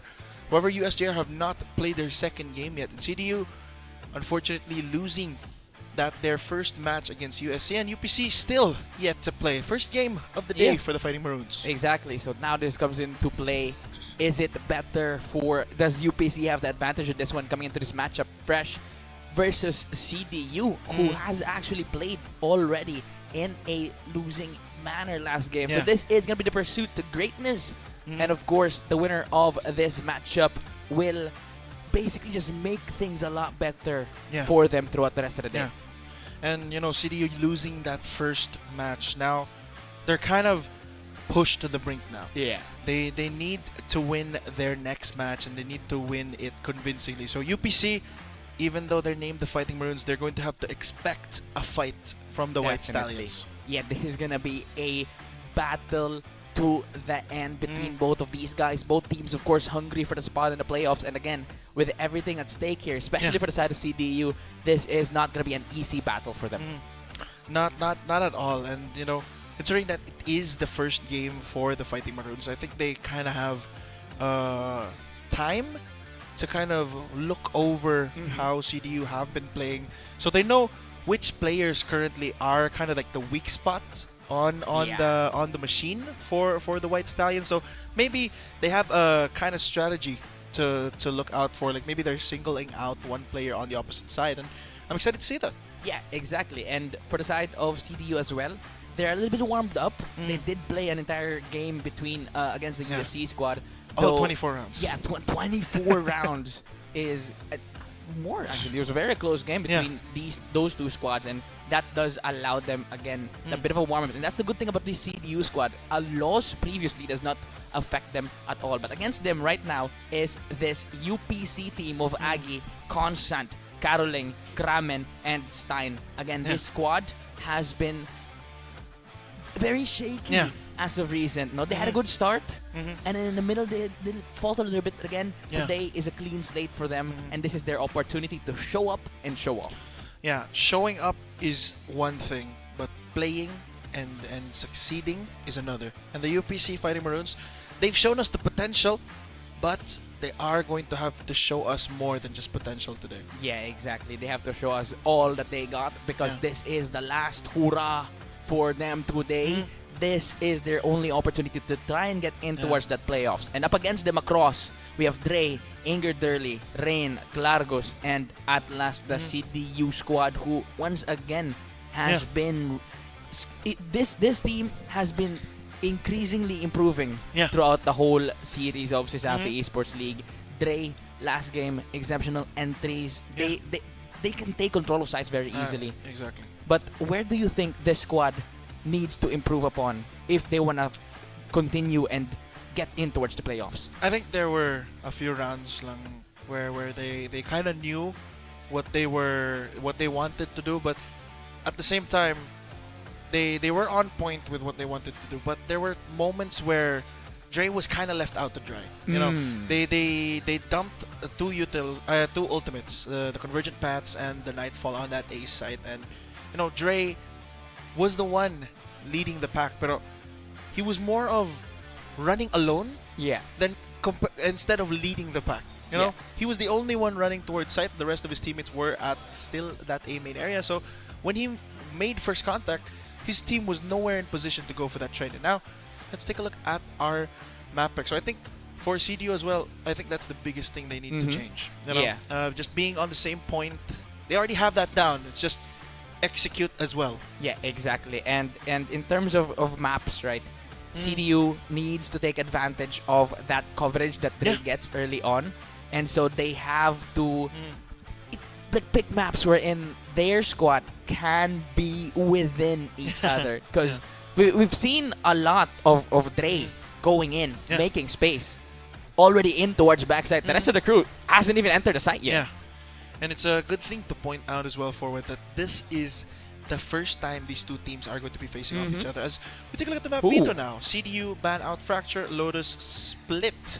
So CDU do not want anything to do with that previous map that they played. Get rid of it. Yeah, UPC remove Pearl, Breeze, and Haven. So our map for this game is going to be on that bind, where CDU have decided to start on that attacking side. So this map, Ferraris bind, does it follow through with the requirements for CDU? Does this map allow them to play alongside the entry prowesses of Dre?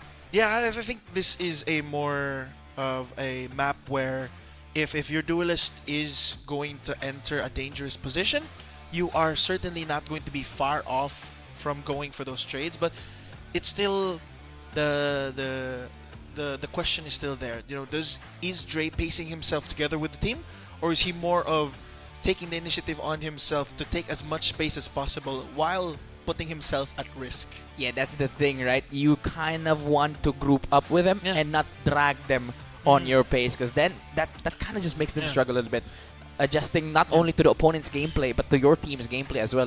That kind of is detrimental for a squad. Yeah, exactly. But I think with the map, with the agent selections that we have, a good thing to note here is that Rain, I should say, is on that Brimstone. So a little bit more speed for the rest of the White Stallions to try and match Dre. And I think Dre is just going to be a bullet train Mm-hmm. entering site. If you can imagine a stimmed up Neon Ooh. charging at you, going to lamps with a judge, just deeming everyone Nope. guilty from the side of UPC. But on the opposite side, they do have double ini and double controller. So Mm-hmm. the Sentinel dropped for UPC, and they're starting on that defending side. So big question mark for me is like they're starting defending, but Yeah. their agent selection is more catered to the attacking side. Could this be, Ferraris, a counter to what pacing CDU is trying to Yeah. get? Because if Dre tries to get in towards the side, they have a breach flash coming. Yeah. They have a sky flash coming as well. That recharges now, by the way, so Yeah. they can use it on Big the buff. retake as well. So could this very well be first of all, an aggression on their own with their composition as well, but in the defensive side, a stop towards that aggression that CDU could bring. Yeah, I mean, it's a question that we will most likely have the answer to in a couple of moments. But correction, the UPC are starting on that attacking side, and CDU will be starting on the defending side. So now it kind of makes more sense why they opted to go for the double control, double ini and double duel. Yeah. They really want to take space, and they want to make sure that their duelists are comfortable. And if they go for a duel, the duelists go for a duel, they will have the advantage with the supporting util from the initiators. Yeah, exactly. And could that as well translate on towards the defending when they swap? Because this UPC squad, they've struggled to close out games recently. And so could a strong attack translate to a strong defensive composition with them as well? I mean, that's the kind of beauty or strength of UPC. They really have the strength of very thought out executions when it comes to a retake. Like if one player goes in, the rest will follow. So you don't have to ask the question of, hey, am I going in alone? Because you know when you start to press that W, the rest of the team are going to be on the same page. And now, ladies and gentlemen, it is our third game of the day. Match number 3, CDU versus UPC. As UPC, now first game of the day. Yep. And early aggression on towards the A side here. Stein forced to pull back and regroup with the squad. Angered early. quick TP. Already in the teleporter. Manages to dash away. Oh, really? Well, There goes Dre, finding Aggie, the early aggression. Again, very evident for the side of CDU. The flash, Kramen will get the elimination. One more, another TP from Clargos. Getting rid of one. And it's suddenly a 3v2 situation with Spike down. They don't have control of it as yet. Constant and the rest of the UPC squad will take control of side so far. But again, they don't have the Spike yet. Who? Rain! Shorty on hand will fall to Constant on that one. Bandit proving deadly in that situation. The 2v2. Low on HP here in the UPC squad. Smokes are popped. Clargos does have the visual. Poison orb used. The decay present constant. Will find Clargos on that one. It's all up to Atlas. Holding the spike. Will find one. And the second one is there for him. Making a 3K. And there's a clutch on Atlas on the pistol round. yeah, I could see the thought there. You know, a lot of people are probably asking a question, why did Constant go for that jump? I think both of the UPC players were like, hey, double swing, I'll jump. But before they were able to get that double swing off, it was Clargos getting a crucial pick off on Caroling, who was supposed to be the player to secure that kill, while Constant was playing bait duty. But so, yeah, very well played by Clargos in that 1v2 to take the initiative and make sure that the fight that UPC was going to be taken in a very disadvantageous position. Did you know Clargos' warm-up routine is push-ups? He does push-ups to warm up. This guy is an anime main character. Dre, eh? Getting a bit of a jump peek here, trying to get information. But so far, nothing. No bite from UPC. Yeah, they hear all of this too inside of UPC. Stein. Could have been very dangerous there, but Agi aggressing in. Will get rid of Dre there. That's a judge secured for this squad. Stein will get rid of Atlas as well. The pistols. The pistols are proving to be deadly this round. Caroling will take control of side. Plant Rain. With a quick go up on towards the sign. Anger Durley gets rid of Agi on that one as well. Now it's a 3v2 scenario. Anger Durley forced to frack away. 9 HP on Cayman, but he does get that blind. The sound cue as well. Knowing that someone is there. Already big for him. Anger Durley trying to clear all corners. Just has a judge in hand. 46 HP and a dream. Timing on this one. No one found just yet, but the clock is ticking against them. Clargos Will retrieve a Spectre on this one. Information One not found. enemy Smoke remaining. dissipates. Klargos will find Kramen. Caroline left on his lonesome. Azanger Durley will get that final elimination to secure the round for them once again. And CDU, they've learned their lesson in that previous match. No more giving up any anti-eco rounds. So they looked- almost did. Yeah, they almost did. It looked pretty good for UPC to start there, but again, Dre, similar to that previous match, he's starting off slow here these first 2 rounds. Only 1 kill for him, and you know, we talked about it during the group stage. Dre was a very, very outstanding player, along with Anger Durley, you know, who typically would light up that stat sheet. So if that previous game against USC kind of indicated, or if we try to get a takeaway out of it, it was that if Dre starts out slow, so does CDU. Well, Dre trying to speed up here. Dashes into. Anger Durley will find Caroling. Constant is there for the trade. 4v4 scenario early on this matchup. Bit of an aggression for both sides here for that is, but Punishes is there. Rain will get rid of Aggie on that one. Consent will get the timing on Rain though. Caught on an iPad. 3v3 scenario as UPC takes control of side and gets the plant down. Spike planted. Yeah, plant down, but kind of tricky situation here as UPC. They're all at backside, while CDU, they're here to fight at front. Dre dashes in towards lamps. No information just yet. Has the judge on hand. Very deadly in close quarters, but as soon as the opponent's a little bit further, he's gonna be in trouble. Oh, they're going heaven. They find the spike. Dre tries to tap. Spams comes through. Klargos finds Constant. Stein is there with the trade. 1v2 scenario. Anger Durley caught with a flash, blinded. But the peak is there, and Anger Durley falls 2-1 now. So UPC secures their first point on the board. Yeah, UPC played that phenomenally. I was questioning the move towards heaven because I thought it was planted open, but you have to remember that that triple box can be spam thrown. Heads up play from them.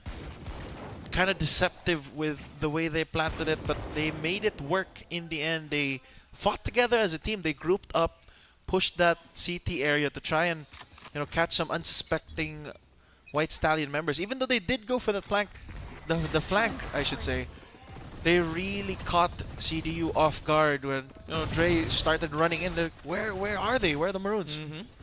Yeah, especially with the weaponry they had as well. That judge really made it difficult for him there. Yeah, and they took note of that from the previous round.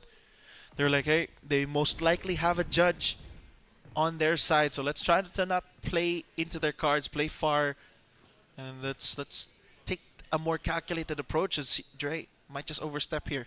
Yeah, in a very tough spot here. This is a crossfire for the side of UPC. Finds the shoulder.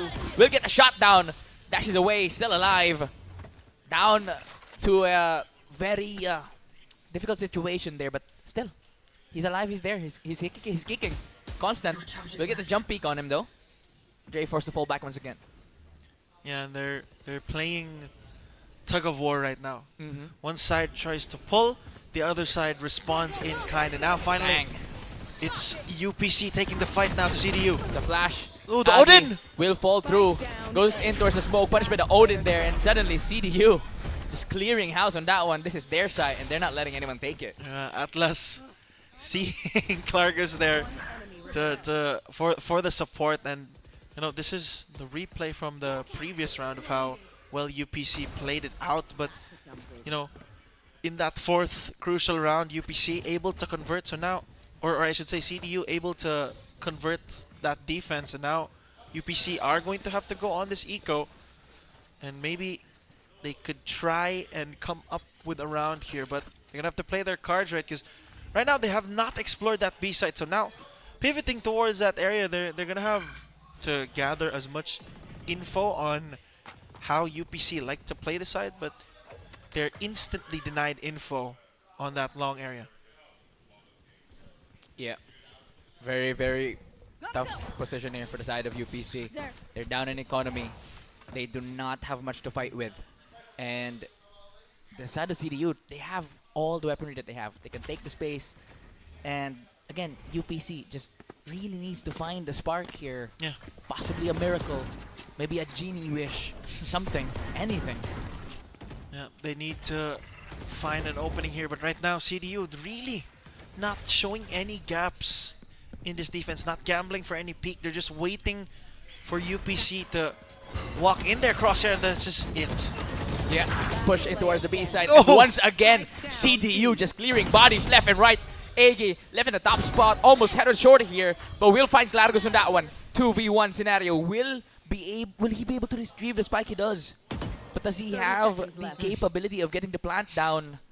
Two players in CDU forced to back out just right. But they do have that ultimate online, the orbital strike. Could Agi pull something here? Yeah, it may be that possible, but Agi's just gonna slide through! Oh! Oh my days! A slide and a double for Agi to secure the win for his team. And he stands up. Teammates telling him to sit down, relax, you got this. But Yeah. what a round, what a play, look at that man. Clargos falls in a swing, bang, Oh, bang. no. That's how they lose the round, CDU. You had it in the palm of your hand. All you had to do was land the shots, and that kind of reminded me of one of our casters here, MC, sliding through, but his version would have just ended in a round loss. MC slides in the DMs, not in the round. So Even there, he loses. talo na naman. Talo na naman. But once again, UPC in a tough spot once more, even with that round win. Bucky? Do secure the win Oh. here. Ultimate no, he got slowed! He got slowed by the ultimate, unable to use the bucket to its full potential, costing him his life. Suddenly a 2v5 scenario. Agi already up top. We'll find Angered early. It is all up to one man. Clargos in a 1v5 situation with a spike down. What is the best course of action for him here, for that is? I mean, considering he has a Guardian, that's not much to save. So I think he just try to do some damage here, and they're walking towards him, but still, Clargos will go down. Strong performance from him in the previous game, but right now, UPC with a bit of a resurgence off of that clutch in the previous round, and this time around, they use their utility and get maximum value for minimum spent. You know, they pop the Seekers, they pop the Convergent Paths, and that's all it took for this UPC squad to completely shut down that A site hold from the side of CDU. And you mentioned it, the slow or the hinder. Andre was like, oh, Bucky, bang. He didn't even get a second bang off, just He one. didn't even get a second one, yeah. Bang. It was in the air too, but Constant now. In Constant trouble. What? 3 players peek him, he finds 2 for some reason. Rain finally puts a stop to that, but again, too many bodies lost for the side of CDU. That should have not gone that way. Angered early, ambitious with that right click from the Bucky, but Hey, man. you know, that long range, too long that time, as Agi already in sight. Ring around the Rosie. Oh, he didn't check. He's jogging. He's didn't jogging check. around that area, and Clargos Clargos. was not cleared at all. Finds one, but Agi will fulfill what he didn't. Yeah. Puts a stop and gets the secure for the team. Yeah, my bad, man. My bad. I didn't see him at Tube. I saw my mistake. Let me make up for it by securing this kill. And let me drop you a gun heading into this next round. As Yep. both teams now a full buy. Yeah. And a crucial thing to note, CDU, all ultimates ready. You see it right there. 5 readies on the opposite side. It's still 3. But at the end of the day, it's how you use it. So, a lot of ways that CDU can pair up these ultimates, but look like it's going to be a gunfight to start. Stein will dash in, refracts away. Here comes the Oh. Convergence pass early on. A Oh. TP in along with Orbital Strike. Angered early, finds Stein on that one. Makes it a 4v3 early on. One of the ultimates for CDU already used, and that was used in an effective manner. Angered early, finds a second and a third. Caroling puts a stop to his shenanigans, however. 3v2, TP's in. Atlas gets the shot down. And now it's all up to one man. And this guy is so far away, Eggy. In a 1v3 scenario. Viper Spit still ready, by the way. Nightfall is still there. Yeah, and it was Agi who pulled off that 1v3 clutch a moment ago, and Look at the he's- minimap, man. Surely they don't stand beside each other again. I mean, if they do line up for Agi again, it's going to be such a big hit to that mental. But right now, Agi choosing to go short here in this approach. Now, first, he could isolate a couple of 1v1s here. It is very doable for him. Timing. Finds Klargos, one down, puts the wall up, will retrieve the spike, has the time to rotate. The wall expires, shots fired, Aggie's still alive. Dashes in towards, make it to the teleporter, all the way on towards the B site. Almost out. They do have a Nightfall online, but I doubt they'll use it on Aggie here. Plant is down for him, and all he has to do is reposition. Find a way to try and secure this one. Now, UPC Agi in a 1v2 forward. He does have the overdrive use, and then another big ultimate for CDU. So even if they, or even if Actually used the UPC can't Nightfall. convert this round, it's a very big win already. Oh, Atlas is sticking it. Not looking at the Atlas is sticking resurrection. it. Oh! Dashes headed towards the smoke. Is not cleared at all. What are you looking at? What a clutch this man. You cannot let him have this again. You cannot let him have this again. Agi back-to-back clutches, or maybe not back-to-back rounds, but given the clutch situation he's in, he's clutched 2 consecutive times for UPC, and this run that the Fighting Maroons have had has started with them, with Agi's 1v2 clutch, and now it continues. Hey man, let me With look at your back real quick. How's your back doing while you defuse the spike? Oh my goodness. A gap opened up to Agi, and Agi makes them punish. There's a question there of like, smoke him off. Pero in that instance, if your teammate is looking on one side, you have to check the other side. Hey man, your back looking kind of good while you defuse the spike there. Let me look at your back. Yeah, let me real quick. diffuse it right here. Your back looks Yeah, good, yeah, man. exactly. It looks good, chief. Oh, hey, there's a gun to my face. Oh no, yeah, bullet to the back of my dome. And now it's fallen apart for CDU. They had that round, they invested 3 ultimates, and they ended up with a round loss. Oh, such a winnable round for them as well. Yeah. And then it all boils down to, like, you know, you smoked off the spike.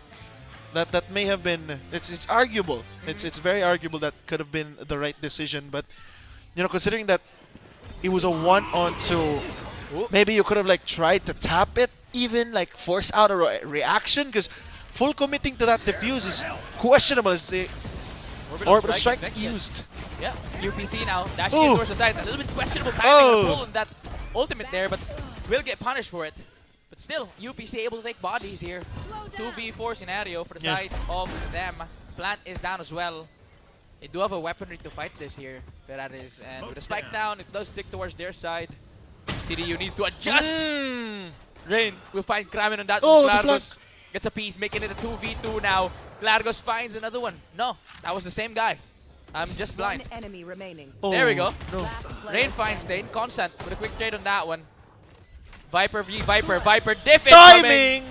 And it's Constant with a TK to secure the round for them again. Yeah, the timing for CDU very unfavorable there. Klargos gambling to pick up the extra or the upgrade, but he was no way, shape, or form in a safe position to do so. And exactly that, he is punished by the Fighting Maroons. The Fighting Maroons are just playing phenomenally right now. They're clutching better. They're making better decisions down the wire.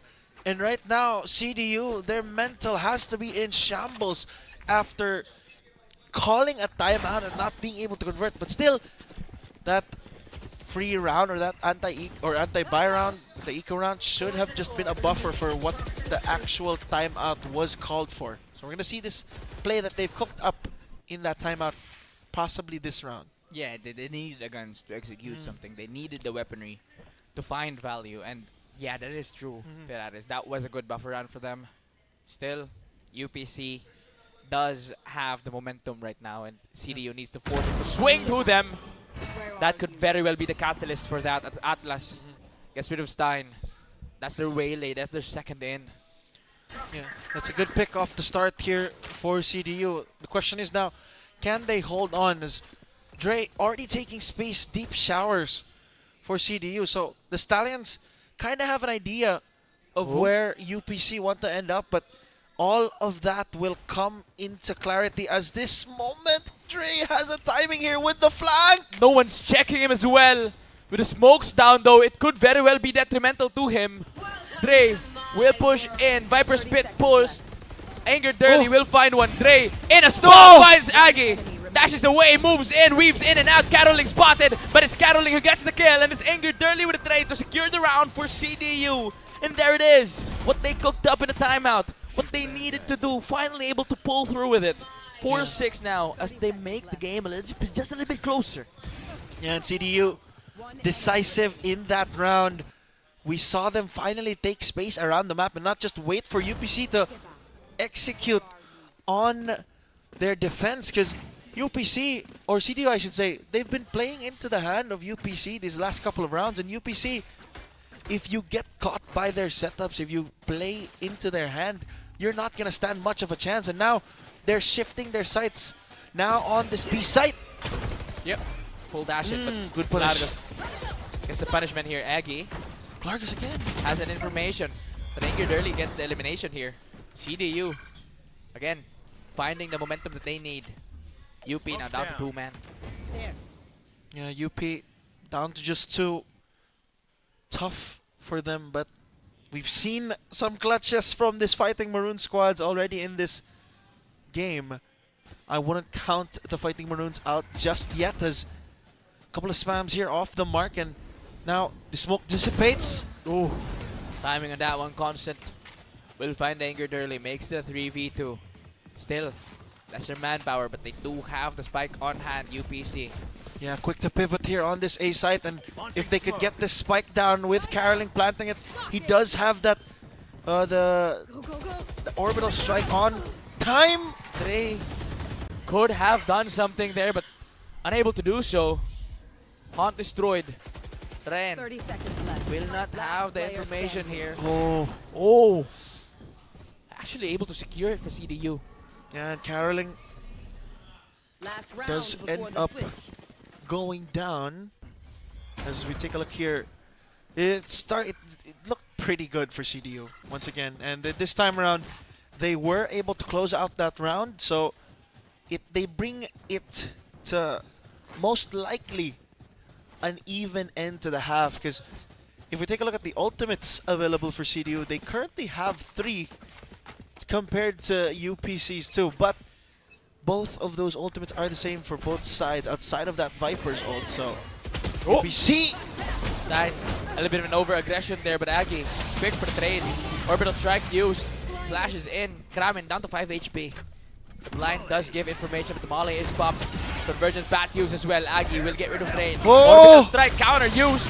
Anger Dirty finds Aggie, but will fall to that orbital strike. He refracted back to the orbital strike. He could have just walked to the left, but he gambled and he refracted straight into the very edge of that orbital strike, and he goes down. Now it's all up to Atlas to try and salvage this final round of the first half.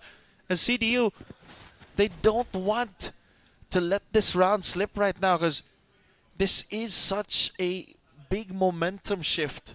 If UPC can end up securing this round, but it's looking more likely by the second.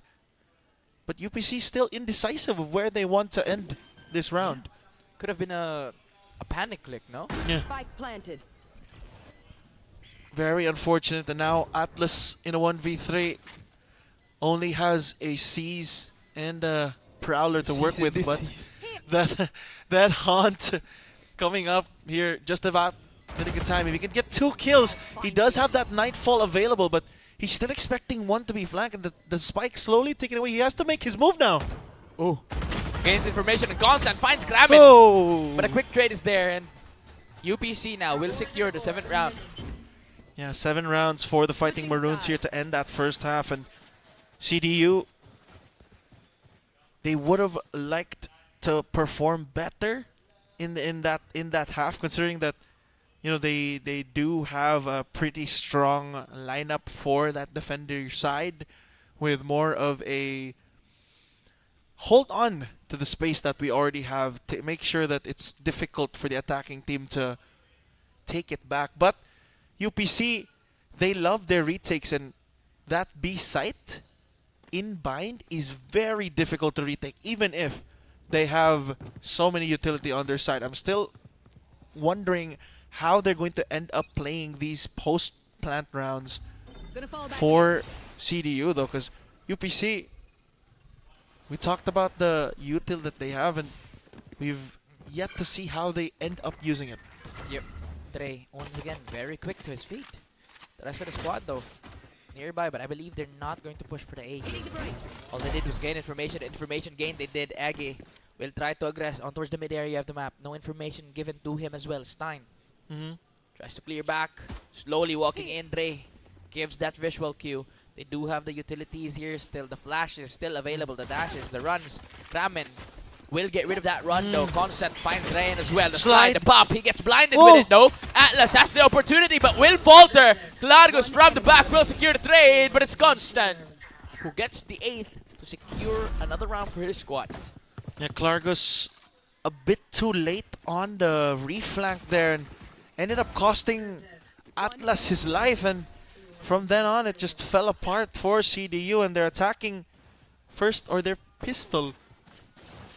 They could not afford to lose that, and now they go down to 3, most likely 4 unless UPC make mistakes here in their anti-eco. Yeah, this could very well be dangerous for their squad. But again, mistakes are possible, and CDU, one of the squads who's known to capitalize on those mistakes. So, miracles still could happen here. Thrifties do exist. Constant. Oh, the shorty. Forced in towards the corner here. Gets eliminated with the shorty. Kramen will try and shoot. No bullets hitting the opponents, but Stein is there. Gets the shot in. That is a very dangerous spam to be in. If you just get hit by a random martial shot through the smoke, I would throw a mouse through my monitor. Don't break my monitor is UPC right now. They play their cards safely. They don't over-rotate. There's still only 2 members on that B side. And now Atlas going down. You CDU are like wondering, hey, where's the rest? Or UPC are wondering, where's the rest of this team? So a rotation might be called here in just a second, but Aggie playing too far forward. With a judge on hand, may I add, will get to. But Anger Durley has a shorter, quicker weaponry. Knife out. Gets rid of Aggie on that one. He does pick up the judge, but still caught on the reload, caroling. Mamas ko po. Mamas ko po. And he gets his little reward there. But still, UPC. All you want. Very. It looks shaky at the start. No, a couple of missed shots, but this really just sealed the deal when Aggie picked up 2 with that judge close range, and caroling now, or I should say, caroling ending up finding that final kill. So UPC in a pretty strong position here as Aggie only 3 orbs away from that overdrive, and on the other side, not that many ultimates coming up for CDU anytime soon outside of Anger Durley, 4 away from that convergent path. So this round most likely gonna go in CDU's favor, considering that they do have the weaponry and are heading to that weaker site. Yeah, we're towards the B now. All guns blazing for the CDU squad. Anger Durley will find Kremen early. That's the sky down. That's the flashes for the retake. Dre already deep in the backside. Forced to fall back with the rest of the crew, but the plant will go down for them here. Constant with a flank here, slowly walking his way into the site, but that screen going up could have just cost him a little bit of timing here. Eggy with a judge on hand will try to pop out. Largos with a Vandal will punish him. Tries to find a second frag, but it's caroling with a trade. Trey is there, however. Now it's all up to 1 man, and he falls as well. CDU, as predicted by Mr. Ferraris himself, secures the round again. Yeah, exactly. CDU, they really took the advantage that they had, the weaponry. They isolated that first member of the Fighting Maroons in that B site. They made sure to smoke off Hookah, so if there were any members from CDU there, or from, I should say, UPC there, Constant was smoked off, so he could not help, you know, Kramen deep in that site. And Kramen, that's one of your initiators. That's a very crucial member for your side. Yeah, no, that's not what you want at all, especially as the first victory. Down to 5 HP. A little bit dangerous, but still, he's here, he's kicking. Yeah, and it's the kind of trade-off that you have with the initiators that you have for UPC. If any of their members get tagged up and are able to survive, they still have that sky heal to work around with. CDU do not have that luxury, so Dre will be at pixel health for the remainder of this round before most likely he goes down, maybe? Who Yeah, knows? no, Dre but- might come. Oh, Never mind. There we go. Pixel No of the maybes. health. Got caught pixel with a pixel as well, actually, right before the smoke pop. Constant will find Atlas as well. Makes it a 3v5 scenario. Ren will get the plant down. The rest of the UPC does have the advantage in terms of manpower. Oh, Largos will spot out Kramen on that one. Aggie dashes in, will find Anger Durl. Oh. Another one is there for Aggie as well. Constant gets rid of Largos to secure the round. And the defuse comes through from UPC, securing the double digits. Yeah, and it looked like just CDU, the pressure's kind of getting to them. You could see the nerves, you could see the missed opportunities. Ryan there, when this retake commenced, no one was expecting him to be that close, but he kind of just went for a wild spray, being so optimistic. He sprayed, he slammed on mouse 1 and then moved for some reason. So you could see the kind of nerves or a bit of panicky tendencies shown here by CDU, but they need to keep their nerves and not falter to this pressure, because right now they're making so many mistakes that could have easily been solved. Yeah, and once again, a little bit too aggressive on that one. No punishment though, so they do still keep teams together here. But yeah, that's what you said, Ferraris. They are showing some nervous tendencies. The team that showed up here initially to just try and have fun and enjoy it, they're showing nerves. That's because it's a different kind of pressure now. Yeah. They are in the play and suddenly... Oh my days. Aggie, how are you alive in that situation? Dre gets baited by Kraminen. He will get punished with that one. Yeah. Constant finds one of his own as well, and Rain, just out of nowhere, will get rid of Aggie here. They are aware of him now, though. Yeah, they're pushing this. They're going to continue to pressure here. Stein getting a timing. Stein will peek. Oh! Falls. Ryan finds the third before Caroling gets that late trade there. Bodies were costed already. Oh! Oh, spike retrieved. They do take control of it, but that does leave Klargos in a tough situation, a 1v2. But again, he has a judge on hand. Sitting in the corner could very well be what he needs. But look at this. A spike plant here for Ferraris would put online the Viper Spit. Yeah, that's another problem that UPC have to work with, because that Viper Spit now, they have no util to try and clear that, I believe. The Seeker was, or not the Seeker, the Trailblazer was used pretty early on in that flash. Doesn't really give them much info outside of there's someone in that Viper Spit, but the question is where? Yeah, and it doesn't help the fact as well that Klargos Oh! is holding a judge, but the Valorant timing might just occur. He sees the gun, he gets the shot down, but Caroling is there for the trade, and it's all a 1v1. No! Caroling secures the third. And another round win for UPC in a round that could have gone to the CDU side of things. Somehow, someway, UPC pulls something from a magic hat to secure the round for their squad. Yet another heartbreaking round for the White Stallions. Klargos able to react to Kramen there, but Anger Durley missing a crucial shot that could have stabilized CDU's economy moving forward. And now they are going to be headed into this next round with questions. Are we going to force? Do we give them match point and play for overtime, or do we try and force a round win here with weaker weaponry compared to if we save? But, you know, giving up that match point is just so, like, the pressure is absolutely just doubled as the refract. His refract expired, but somehow, some way, he's still alive. Tries to get one, he does. Atlas will fall to Stein in a situation that could have gone south real quick. He somehow managed to survive. Anger Durley now will try to put a chase, but nothing just yet. Dre in, Stein will punish. And now it's a 3v4 scenario. CDU does have the spike on hand and an orbital strike online.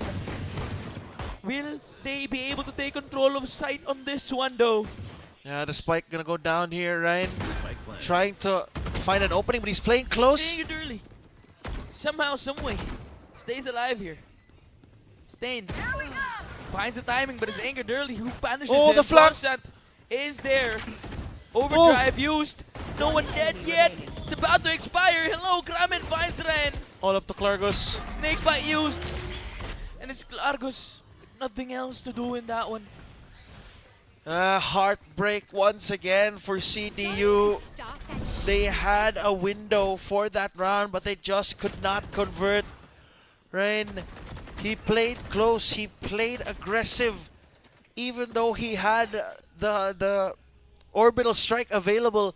He went to go for that risk, and it ends up being the wrong call that time around. And again, a big, unexpected occurrence for CDU this game is that man right here, Dre, only 6 kills to his name, and he's usually the player to light up that stat sheet for the White Stallions.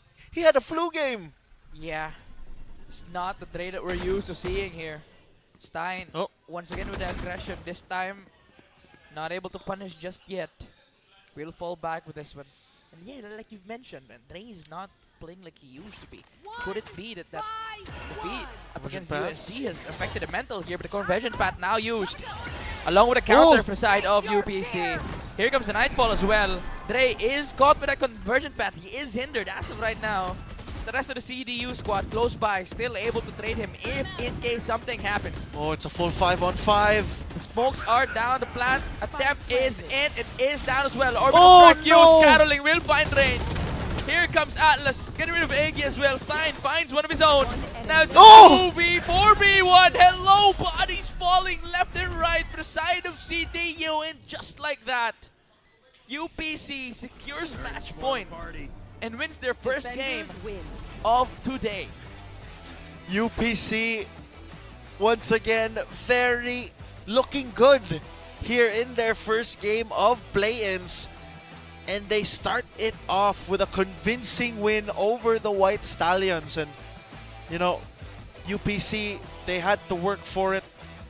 It didn't look easy, or the round score may look like it was a bit one-sided, but those rounds, there were so many rounds that could have gone either way for either side. And, CDU, credit to them, they made UPC work for it. Yeah, and as much as painful it is to say, right?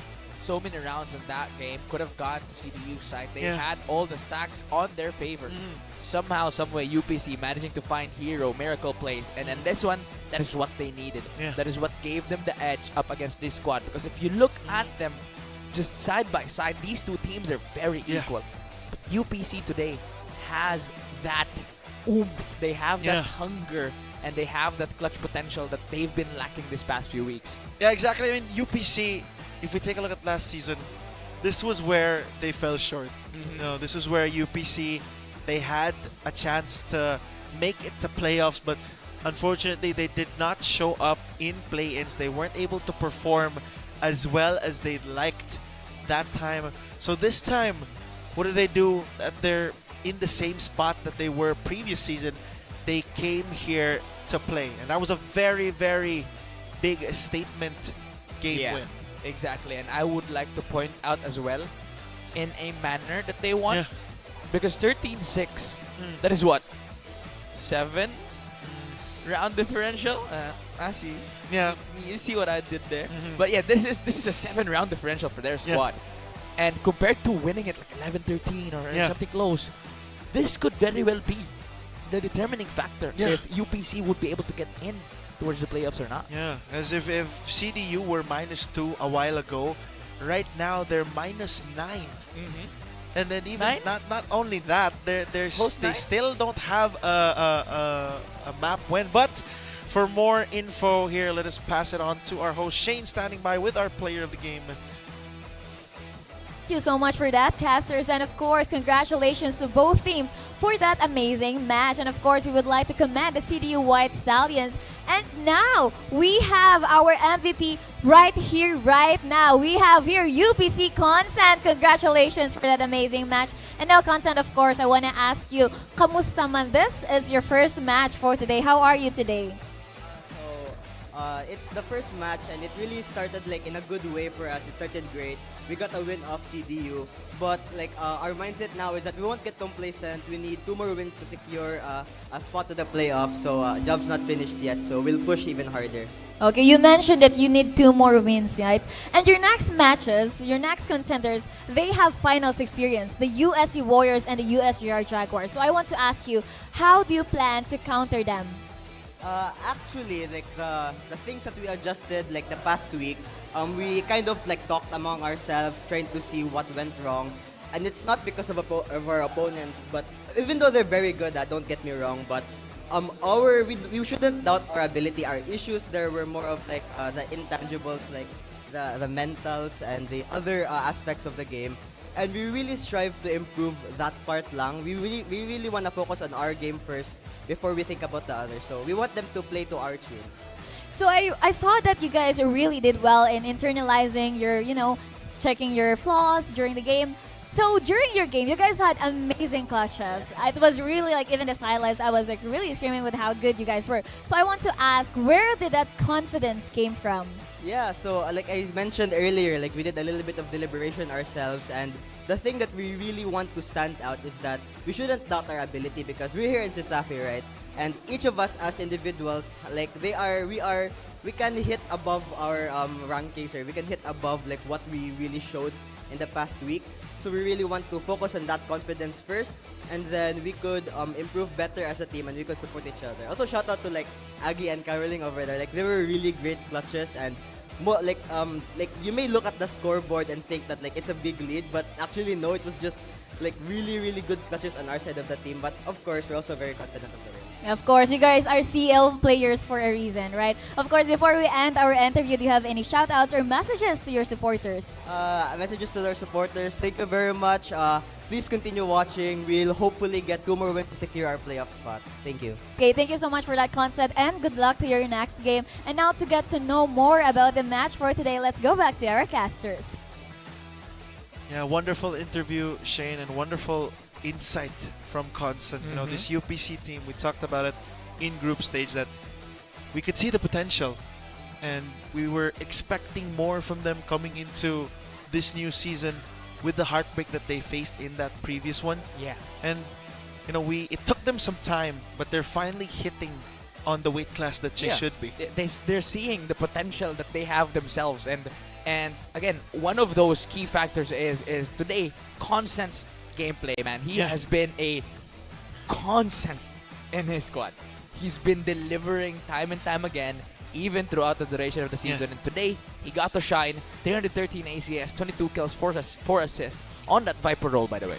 Yeah, big performance from Constant, and you know, big performance from the Maroons. They came into this day to really perform and to really show up, and they did just that in that first game. It was a statement game from this squad, and they really showcased just how well-rounded this UPC squad is once they have that confidence in them. Look at that previous clutch, the one that Aggie had no business winning. Business at all. No business. There was a Odin on the other side paired up with a Phantom, and you know, they were standing side by side, but you know, that's more of a mechanical error from the side of CDU rather than a. I mean, don't get me wrong. It was good shots as well from Aggie, but CDU, they really crumbled under the pressure in that game. You're back looking nice, Twing. Yeah, this was just like a, I don't know. I don't know what to make of that round, because there's so many correct ways to play out a round, and there's so many wrong ways. And that one, that time around, may have been correct for another round, but that round, that was the wrong decision. Yeah, exactly. Understandable though, right? They didn't have any information at all. Yeah, they had to gambled. risk a 50-50, and then they lost that 50-50, unfortunately. But those are 50-50s for a reason, man. Yeah, exactly. It could have gone either way, but you know, Constant said it best when he shouted out Caroling and Agi for those clutches. Look at this. And really, it was so many rounds from UPC that they had no business winning. And here, you know, a bunch of mistakes from the side of CDU, and it's heartbreak this, man. for the White Stallions. They This had a round. chance this round as well. This That was another their big round to win. Yeah, It's quite unfortunate. Like you've mentioned, man. A lot of rounds they had no business on winning at all, but they somehow, some way managed to do so. But to some extent, right, you cannot rely on that if you're the side of UPC. yeah. And now CDU most likely out of playoff contention, but still, we will be seeing more from them moving forward in the rest of the day. Forward mention. But both of these teams really showed up, and UPC, I believe they did end up with the win today, so maybe a little bit, we could correct that just a little bit. But yeah, show performances from both sides, but really the biggest surprise here is not that CDU lost, because it was like a 50-50 on who would win it was heading into the match, but the fashion that they that they lost was the biggest surprise today. And another one at that is just a Dre, very man. unfortunate performance from Heartbreaking situation here. Dre. Yeah. You know, Dre was actually one of the first players of CDU that I Yeah. talked to back in the opening. And I Yeah. asked him, what are you guys planning to do this season? We're Yeah. not planning on doing anything. We're just trying to have fun. We're here now, and that's what we want to do. Yeah. And they did. They Yeah. did show up. They did have fun. Seeing them throughout the duration of the season, wins or losses, they Yeah. were smiling, fist bumping each other, and Exactly. they just had the time of their lives. And Yeah. again, they were able to do that here in CESAFI Yeah. Esports League. And CESAFI Esports League, of course, wouldn't be a thing without our wonderful sponsors. We have, of course, Virginia Food Incorporated plus the hot dog, Virginia, Smart PLDT, live more today with Smart PLDT, leading and inspiring Filipinos to create a better tomorrow. We also have PC Express for all your digital needs.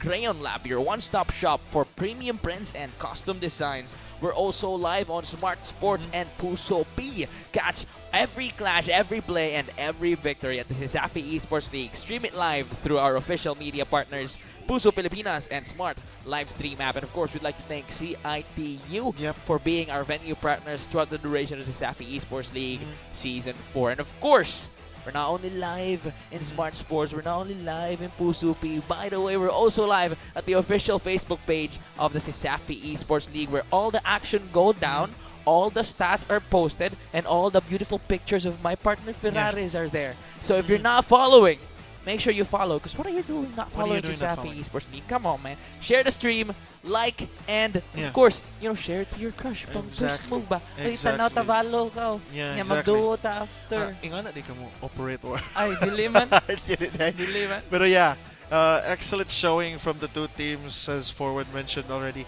And now that's going to be it for us here with our third match, ladies and gentlemen. But don't go just yet, as coming next here is another game for the Fighting Maroons up against the USJR Jaguars. And we'll be back with you after a short break.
keep on running around with other women in town. I've had enough of these games. I will be kicking you out. I keep on telling you when you don't come home from nights out. I've had enough of these games. I will be kicking you out. I've had enough of these games.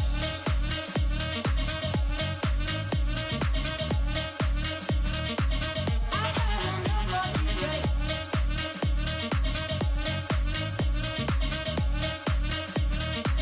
I will be kicking you out.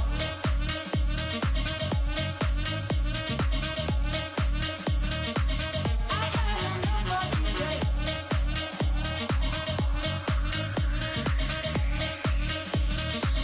You keep on running around with other women in town. I've had enough of these games.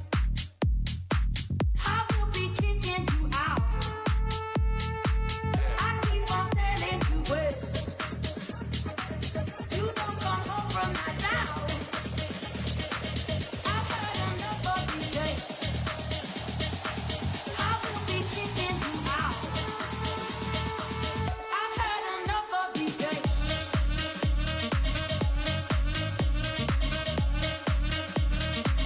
I've had enough of these games.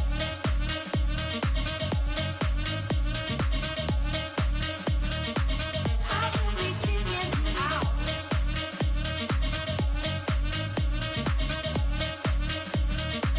I've had enough of these games.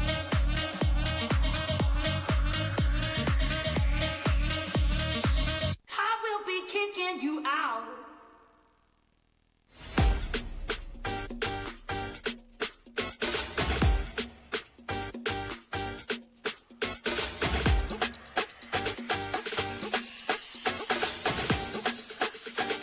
Uno, dos, tres.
on running around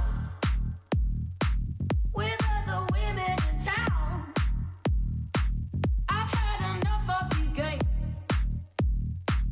I will be kicking you out. I keep on telling you when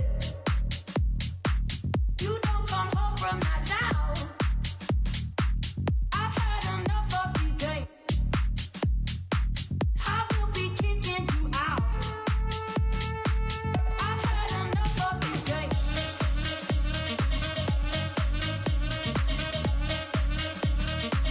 I've had enough of these games.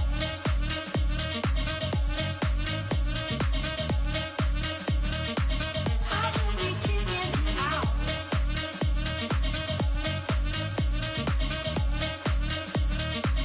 I've had enough of these games.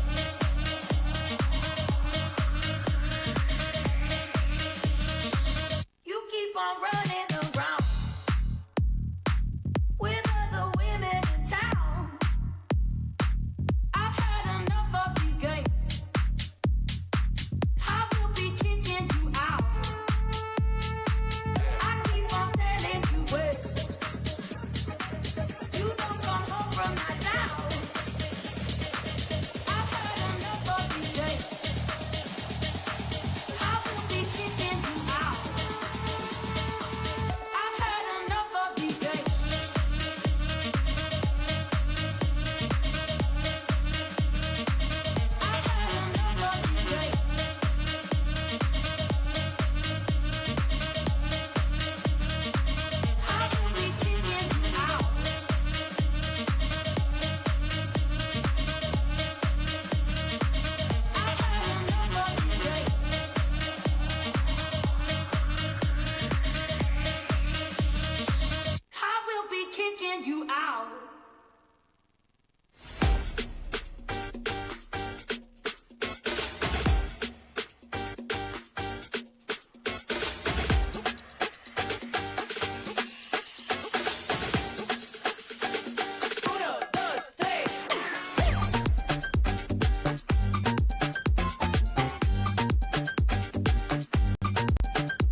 on running around with other women in town. I've had enough of these games. I will be kicking you out. I keep on telling you when you don't come home from that town. I've had enough of these games. I will be kicking you out. I've had enough of these games.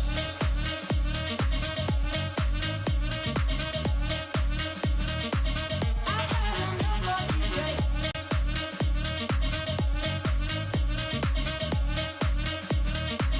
I will be kicking you out.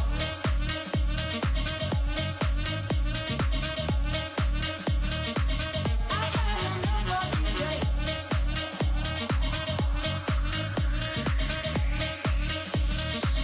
You keep on running around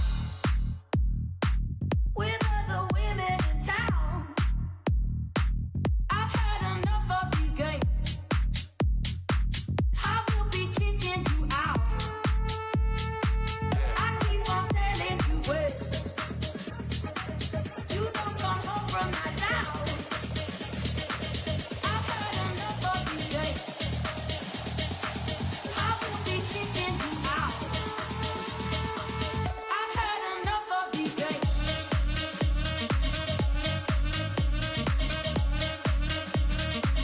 I've had enough of these games.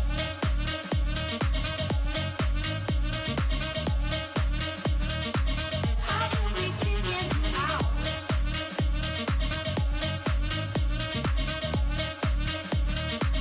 I've had enough of these games.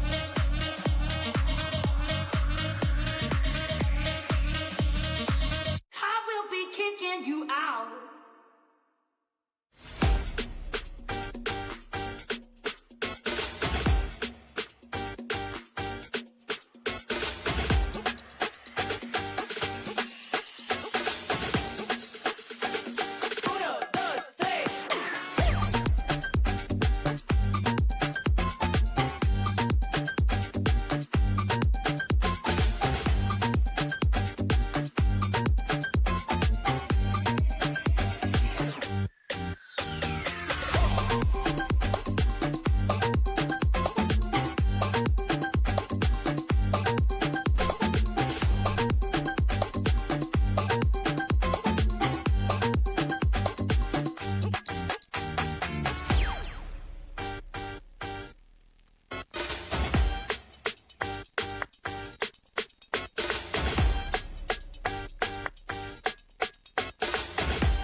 What is up, CESAFI? You tune in the greatest esports student athletes here in Cebu.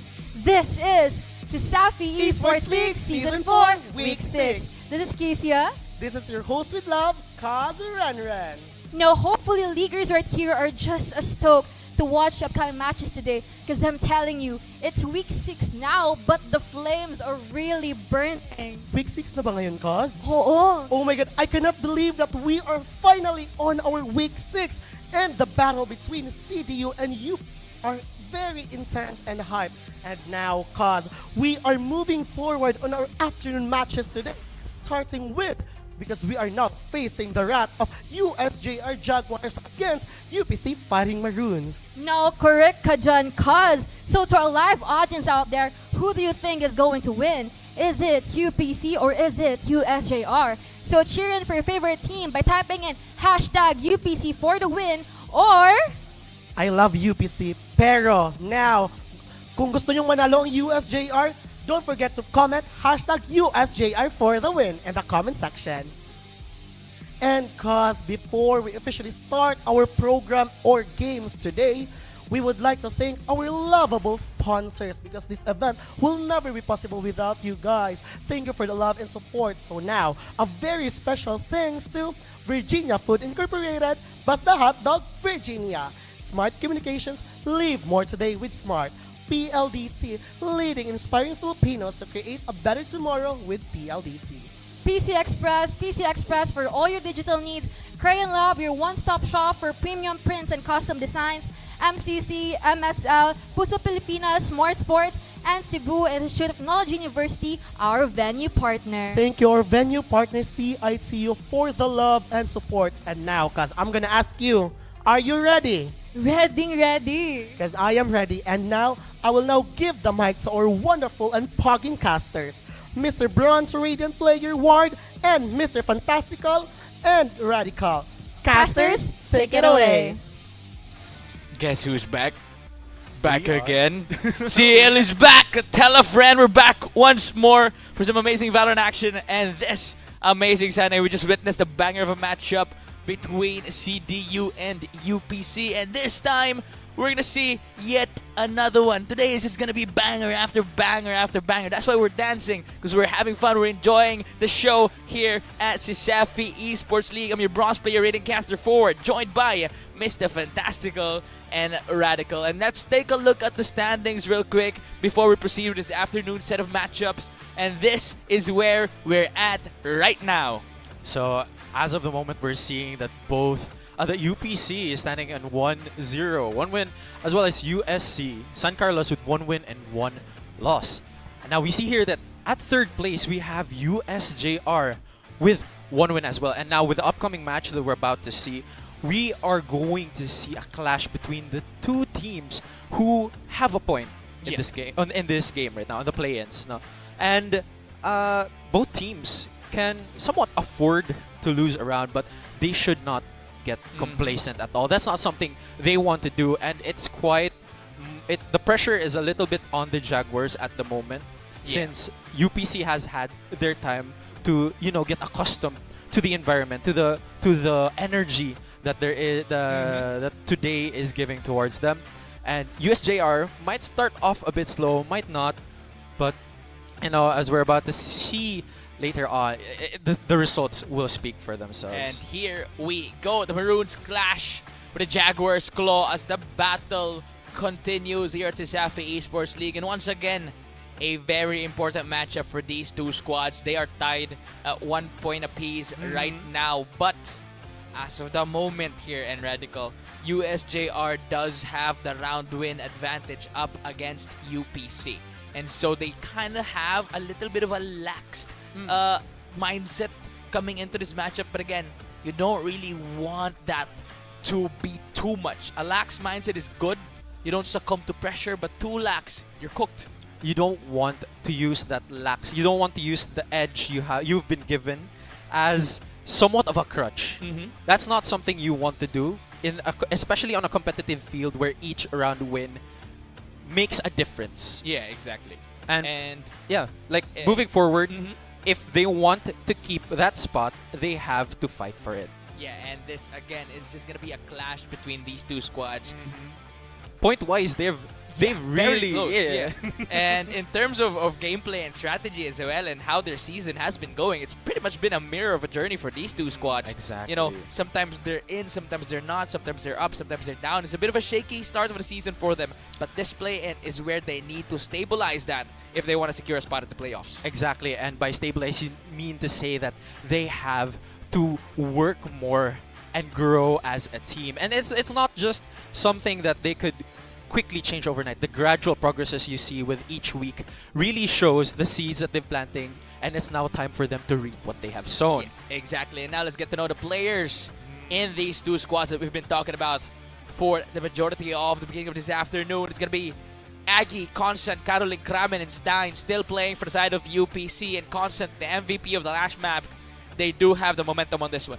But up against them, on the opposite end of the table, is going to be their opponents, the USJR Jaguars, who are trying to put a stop to their shenanigans. And speaking of the USJR Jaguars, they are here today to show up and fight Omar, Sinokia, Zach, Trek, and Baby. This squad once again has shown promise of greatness. They have been around since last season. They were rookies last season, and this season they have grown a lot, and with the leadership of Baby, they've shown signs of maturity, and today they have an opportunity to show up and show off in this matchup.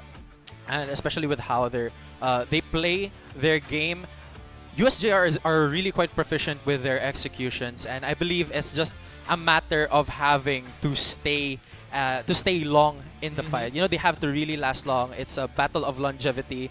But for the side of UPC, you've seen how they played with the previous matches today. They really made that progress in working on the chinks in their armor. Yeah. Specifically, it was quite observable in last week and how they played that they often put themselves in a position where it leaves each other exposed. But now we get to see the community poll. The question is, who will win this match? Is it A, going to be UPC for the win? Hashtag UPC for the win. B, USJR for the win. C, ibalik si Direk. Ooh, the basketball moves. Basketball moves coming in from Direct. And last but not the least is the ultimate thing with CEL. It is the We Forge Legends. Feel ko ibalik si Direk eh. Balik si Direk. Ooh, bro is shooting those. C. Oh, diba? C. Pero here we go. Moving forward into this matchup, once again, USJR, UPC, two squads who have shown potential, and equal this amount is, of prowess. Yeah, this is their stage now, and this is where they're gonna battle it out here. So Haven, Pearl, Split gonna be the bans for USJR. For UPC, they ban Breeze, Fracture, and Bind. So the map that we're gonna be playing at today is going to be Lotus. So we've seen a lot of Lotus already in CESAFI Esports League. Just even after it's just been added, right? It's been added last week into the map pool, and we've already seen a lot of Lotus. And if you actually check the CESAFI Esports League website, yes, we have that. Or if you're watching at the CESAFI Esports League Facebook page, they actually posted the most picked maps in CESAFI Esports League, and we've already seen Lotus creep up into it even after just 1 week of being played. And yes, we do post a lot of statistics in the CESAFI Esports League official website as well. So if you're not yet following, hi, hello, what are you doing? Hit that follow button, share the stream, share the post as well, engage, matud pa sa atong mga volunteer, you know, engage. And if I'm not mistaken, we have seen a lot of Haven plays, but now we get to see that the two maps going to be the map that's going to be played out is actually Lotus. Yeah. And it's a 3-site map. Yeah. So pivots are going to be really, really crucial if they want to avoid getting pinched, or at the same time they have to be forced off to pivot off. Yeah, and with the control that UPC has been demonstrating, the pressure is definitely going to be on the side of the Jaguars and how they're going to be able to mitigate that pressure. Yeah, and when it comes to those pivots like that you've mentioned, this is gonna be very different for the other 3-site map Haven, because the pivots in Lotus are noisy, loud. All the sound cues are there. It's like New Year's if you rotate on Lotus. When you're rotating, it's like, hey, I'm here. I'm here. I'm guys." rotating. Hello, come shoot me. I'm creeping up over on this side now. What you mean creeping up? Creeping up is the last thing that they're gonna do in the pivots here in Lotus. But that's what makes it fun. It allows them to play around the sound cues. you can Maybe play a little bit of a mind mind game. Yeah. Some So deceit involved. Some you little- know about deceit, Mr. Yoru one trick. Oh, yeah. It's been going rough for me, man, as a one-trick Euro player. But Lotus is a map that I usually play with him on, but seeing the nerfs, it's going to be hard. Seeing him back again. But definitely, with how the map is, it's very contact-oriented, and you Yes. definitely want to have agents that try to make first contact, try to allocate some space for the teams to just breathe a little. And with how the players, the UPC, USJR are going to be playing, I They tried to join have- in on them. But yeah. they have to allocate their resources more in a way that they could maximize the value. And that's something both teams do, but they have to be more keen in which resources they have to conserve. I mean, for the side of USJR, it's with their utilities, while for the side of UPC, it's their man numbers, or Yeah, manpower. Manpower, Their yeah. advantage. They're people, right? the labor. Whoa! But yeah, that is indeed true. That's very crucial for both of these squads. It is very evident on how they play the game as well. USJR kind of just not necessarily chuck utilities and hope for the best, but they do have a tendency to not get the most value when they use those utilities. But for the side of UPC, they do also have the tendency of not getting the most value of their people, getting shot out, getting traded. But here's the thing here in Radical. That wasn't around today. That wasn't around, especially on Bind. They were just able to really secure those trades, and I believe they have learned from their lesson. And with the added confidence that they've had on the on today's match, it will lead them more to feel confident on making those clutch plays, those trades coming in from their team. But then again, with USJR, they really have good executions. Yeah. They have good executions with their utilities. They just have to conserve more as the fight gets Yeah. dragged out. Yeah, but here's the thing also that kind of struck with me in that interview with Constant earlier. They have finally realized Yeah. what they're capable of. They were like, yeah, we know we can do way better than this. What have we been doing the past few weeks? And Health they is wealth. They did so. They did so. They did really well earlier. A lot of rounds that could have gone in the favor of CDU somehow. They were able to flip it, turn them towards them, and if we're able to see more of that today, and honestly just them connecting with each other, Yep. showing more confidence, this could very well be a round a game that is a win for them. And UPC, not gonna lie, was not one of the teams that I was seeing that would dominate here, but they have just done so. They have exceeded our expectations, and they have showed us what they can do. But as we head into the Agent Select here now, and Radical, I want to give the spotlight to you and give us a little bit of a rundown on what could very well occur here. So they're going for a double duelist setup, double duelist and double controller for the side of UPC, seeing as they want to take space but at the same time control more of the side. And we've really seen them with their success from their previous match. They've had more success controlling the side rather than letting them be. They're making more plays for themselves. They're being more proactive, and that's something they really want to do. They really want to continue, especially when they're going against USJR. But for the side of USJR, they're going to play a bit more aggressive, have an active initiator to set up for them to be able to take more space in a way that leads them to safety. And I believe that that translates greatly with how they use their utilities, with their execution, the great execution, but they just have to be more frugal about it. Yeah, but here's what I would point out though. This composition for the side of UPC, they do USJR rather, they do not have a Sentinel on their squad. They do not have a Sentinel, and that they would be more susceptible to pinches.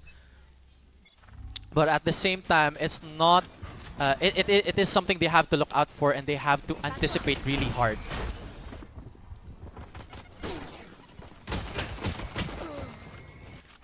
However, for the side of UPC, as I said, they want to gain control. They want to gain control in a way that works in their favor, especially with the man advantage. They don't want to lose those necessary duels anymore, and they want to be able to trade off each other, put each other in a position that does not leave the adjacent player quite exposed. And I think it says a lot about their prowess, with especially how Constant has been able to position himself. But overall, it's been going greatly, and a dangerous knife coming in from Baby on Aggie. Yeah, that was a round for the side of USJR there. Quite unfortunate for them, UPC, as Aggie just gets stabbed out of the building.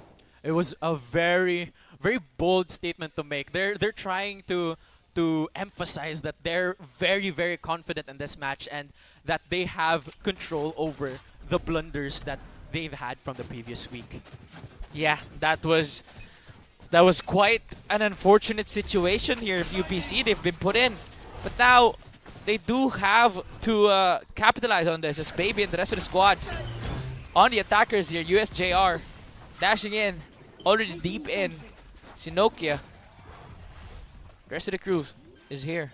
The plant goes down for them. It's a free side for the taking.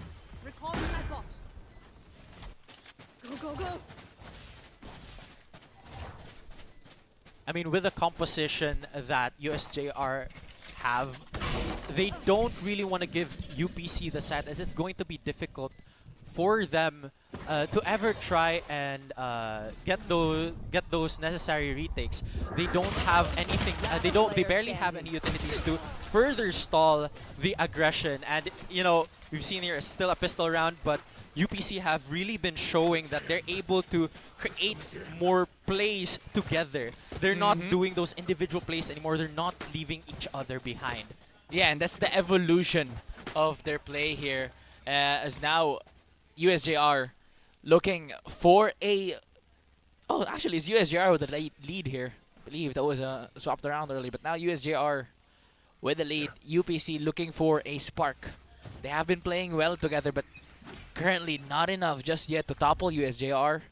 It's the rest of the squad. Opts to go for a B push.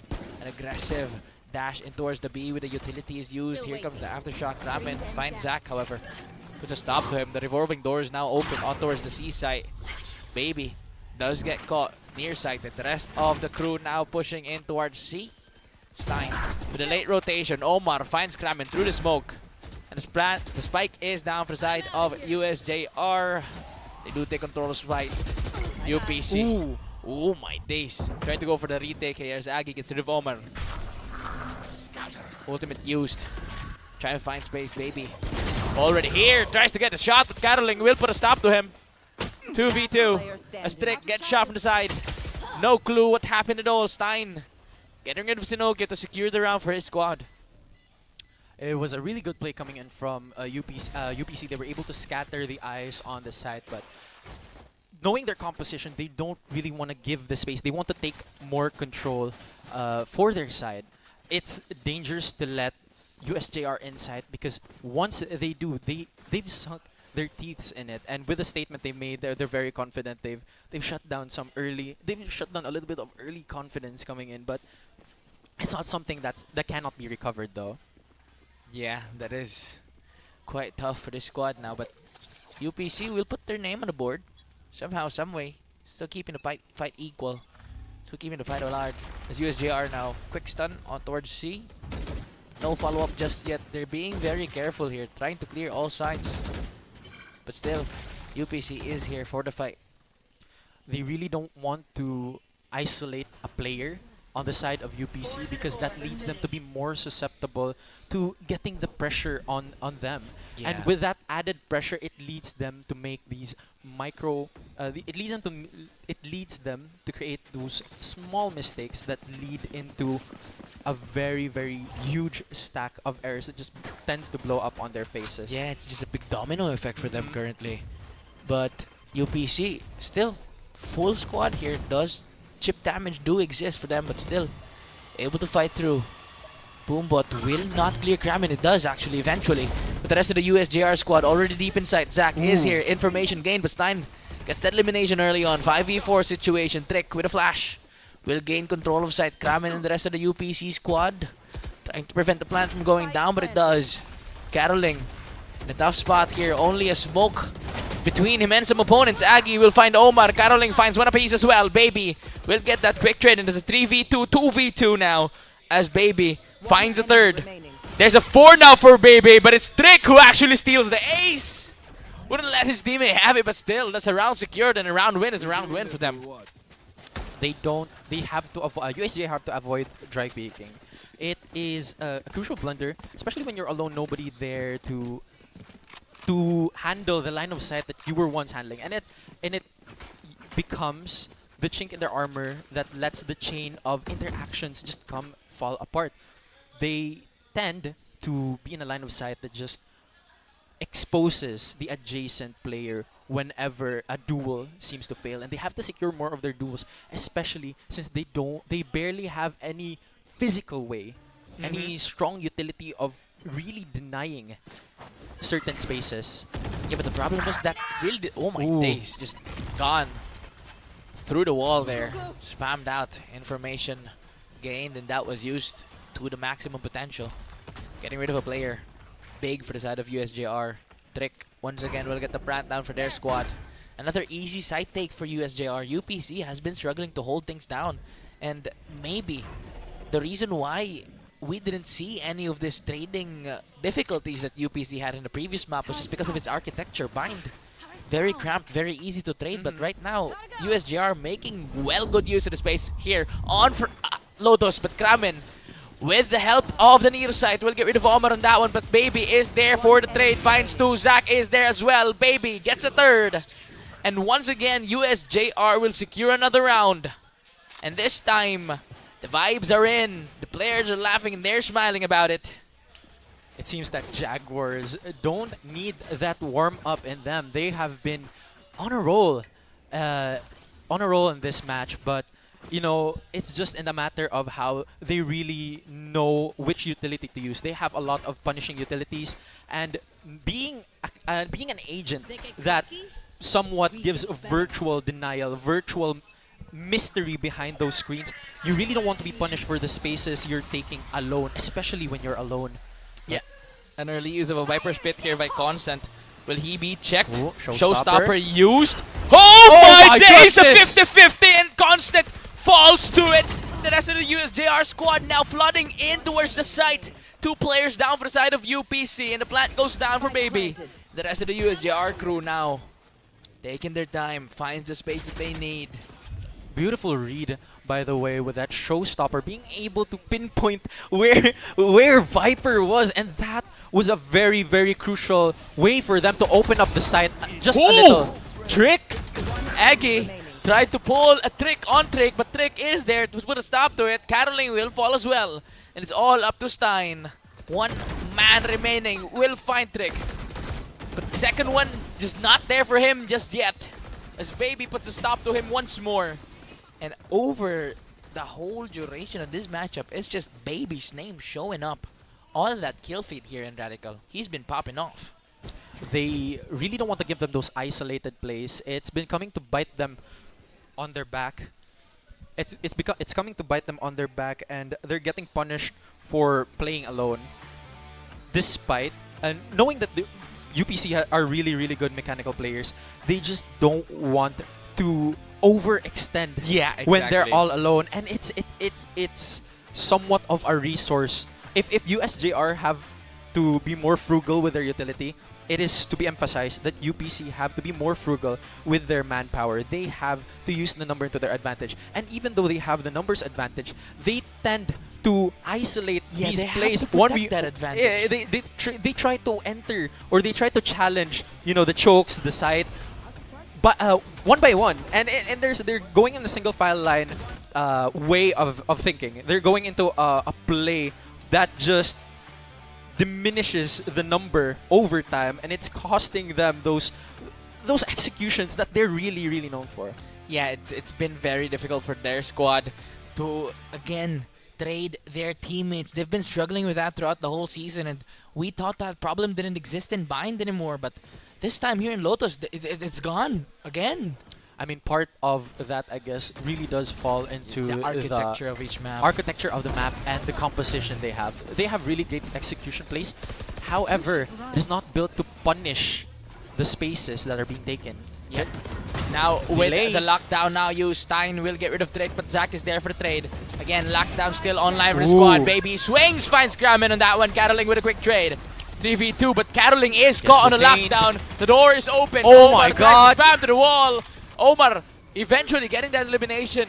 Now it's a 2v2. The USJR crew still does have the spike on hand and will take control of C. Will the plant go down for them? It does. UPC now forced to take into consideration where this USJR crew will position themselves in. Consent is here. Does not have any utilities present at all. Aggie will try to dash in towards the site, but look at Zach. Look at USJR. They're holding it in an angle. They're having a high-low here. High-low mentioned. High-low, high-low, high-low, High-low! hello! Oh my Finds one, but it's goodness. Aggie who finds both of them. It doesn't even matter if it's a high-low. He's been playing aim labs, and he played aim labs with their heads on the line. And as we can see there, it's very evident that USJR have spent most of their utility.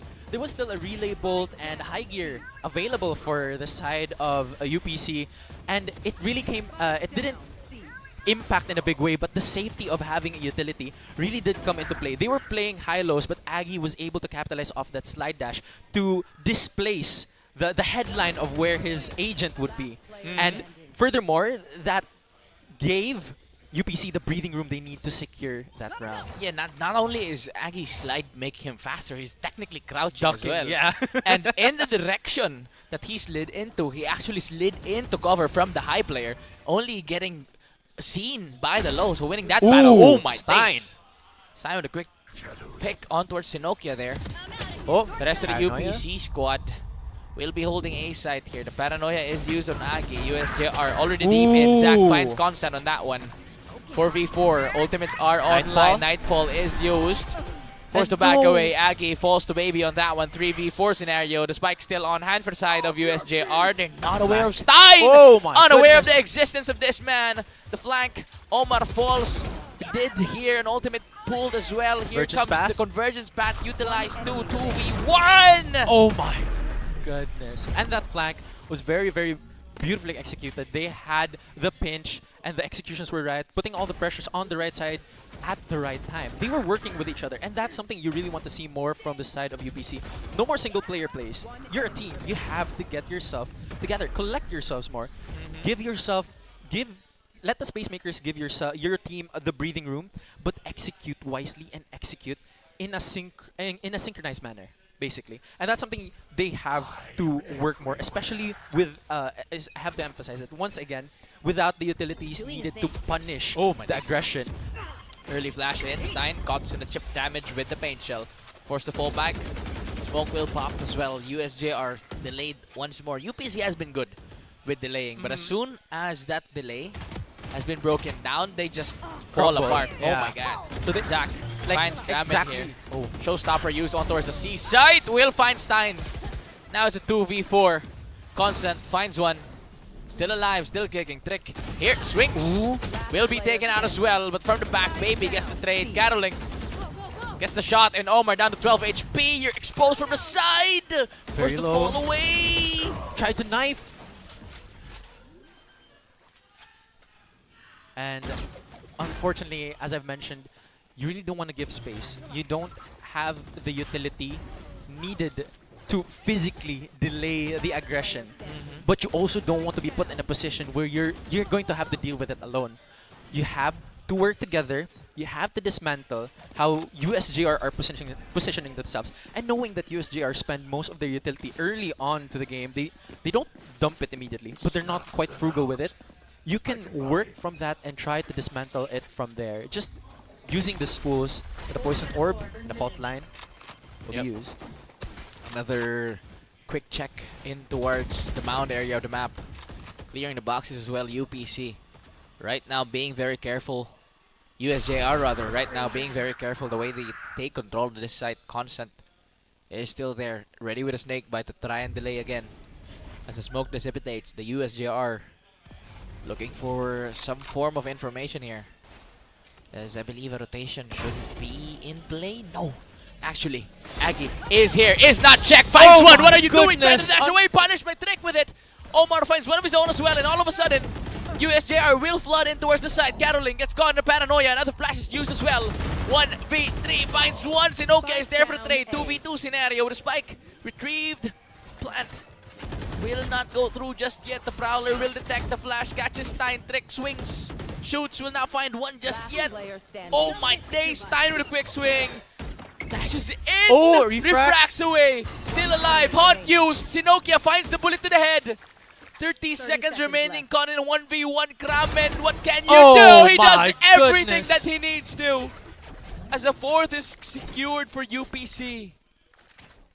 And USJR are just able to, maximize the utilities. They have been spending them, but they're seeing a lot of success. They don't need to dismantle the defense if the site is already theirs. Yeah, and that one, for the side of UPC, able to turn things around. USJR takes control easily, but the positioning of this UPC squad has improved quite well. Yeah, they were actually able to find a way to funnel in the Jaguars. Oh, another early aggression for the side of USJR here. Overdrive will actually find Aggie. Constant gets rid of Trick. Kramen gets that elimination on towards Omar as well. 4v3. Time ticks. USJR still in it. The rotation is to be seen here. Will they actually commit to it though? It's going to be a little bit. It's going to need some time for them to reorganize how they're going to execute onto this site, especially with a lot of the utilities being already spent, and the side of UPC having so much more in their tank. It would further delay, and that indecisiveness could be a window of opportunity for the UPC. Yeah, they're still not moving here in Radical. They have been in a deadlock at the moment, but some action will be drawn out and blood will be spilled. Oh no! Information will miss the shots. Whoa! Finally hitting one, but a little too late. Baby is there for the trade. Still, USJR is down in manpower, and that's what we've been talking about here. UPC not careful with how they keep their lives, but they do have the advantage still here. Oh, unfortunate. Stein has contact, knows that they are heading towards A. Another contact made. He knows both of them are going. Will regroup with his squad here. The revolving doors now open on towards the A side. Sinokia clearing corners, and that's an 8. He baits them into thinking they're going in towards 3 area, but Kramen is there. He reads it, finds one. Baby already up in B, gets the plant down, but is he aware of Kramen's existence? I believe a gunfire was shot. He knows. He feels it in his bones, but it's Kramen with a 3K to secure another round for their team, making it closer and closer now. UPC had the read. They were able to cut off the pivot, and that's something they're really good at for fishing information. They were able to decisively pinpoint where they were able to decisively pinpoint the timing of that pivot, and they were able to cut off the travel to that destination.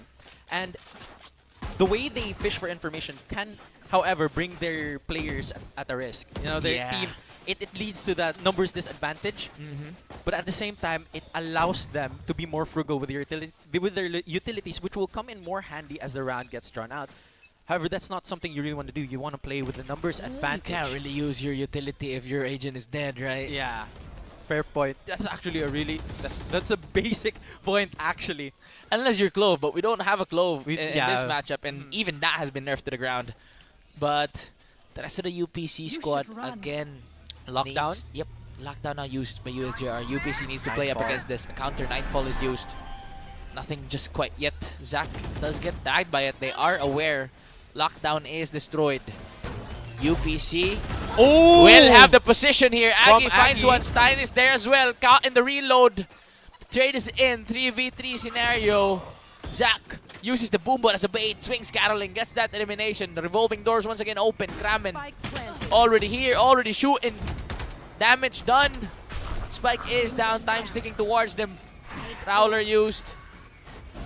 No one just yet, but Zach does get caught. The flash was wonderful! Oh my goodness! As Zach secures a 4K to get the round win again for his squad.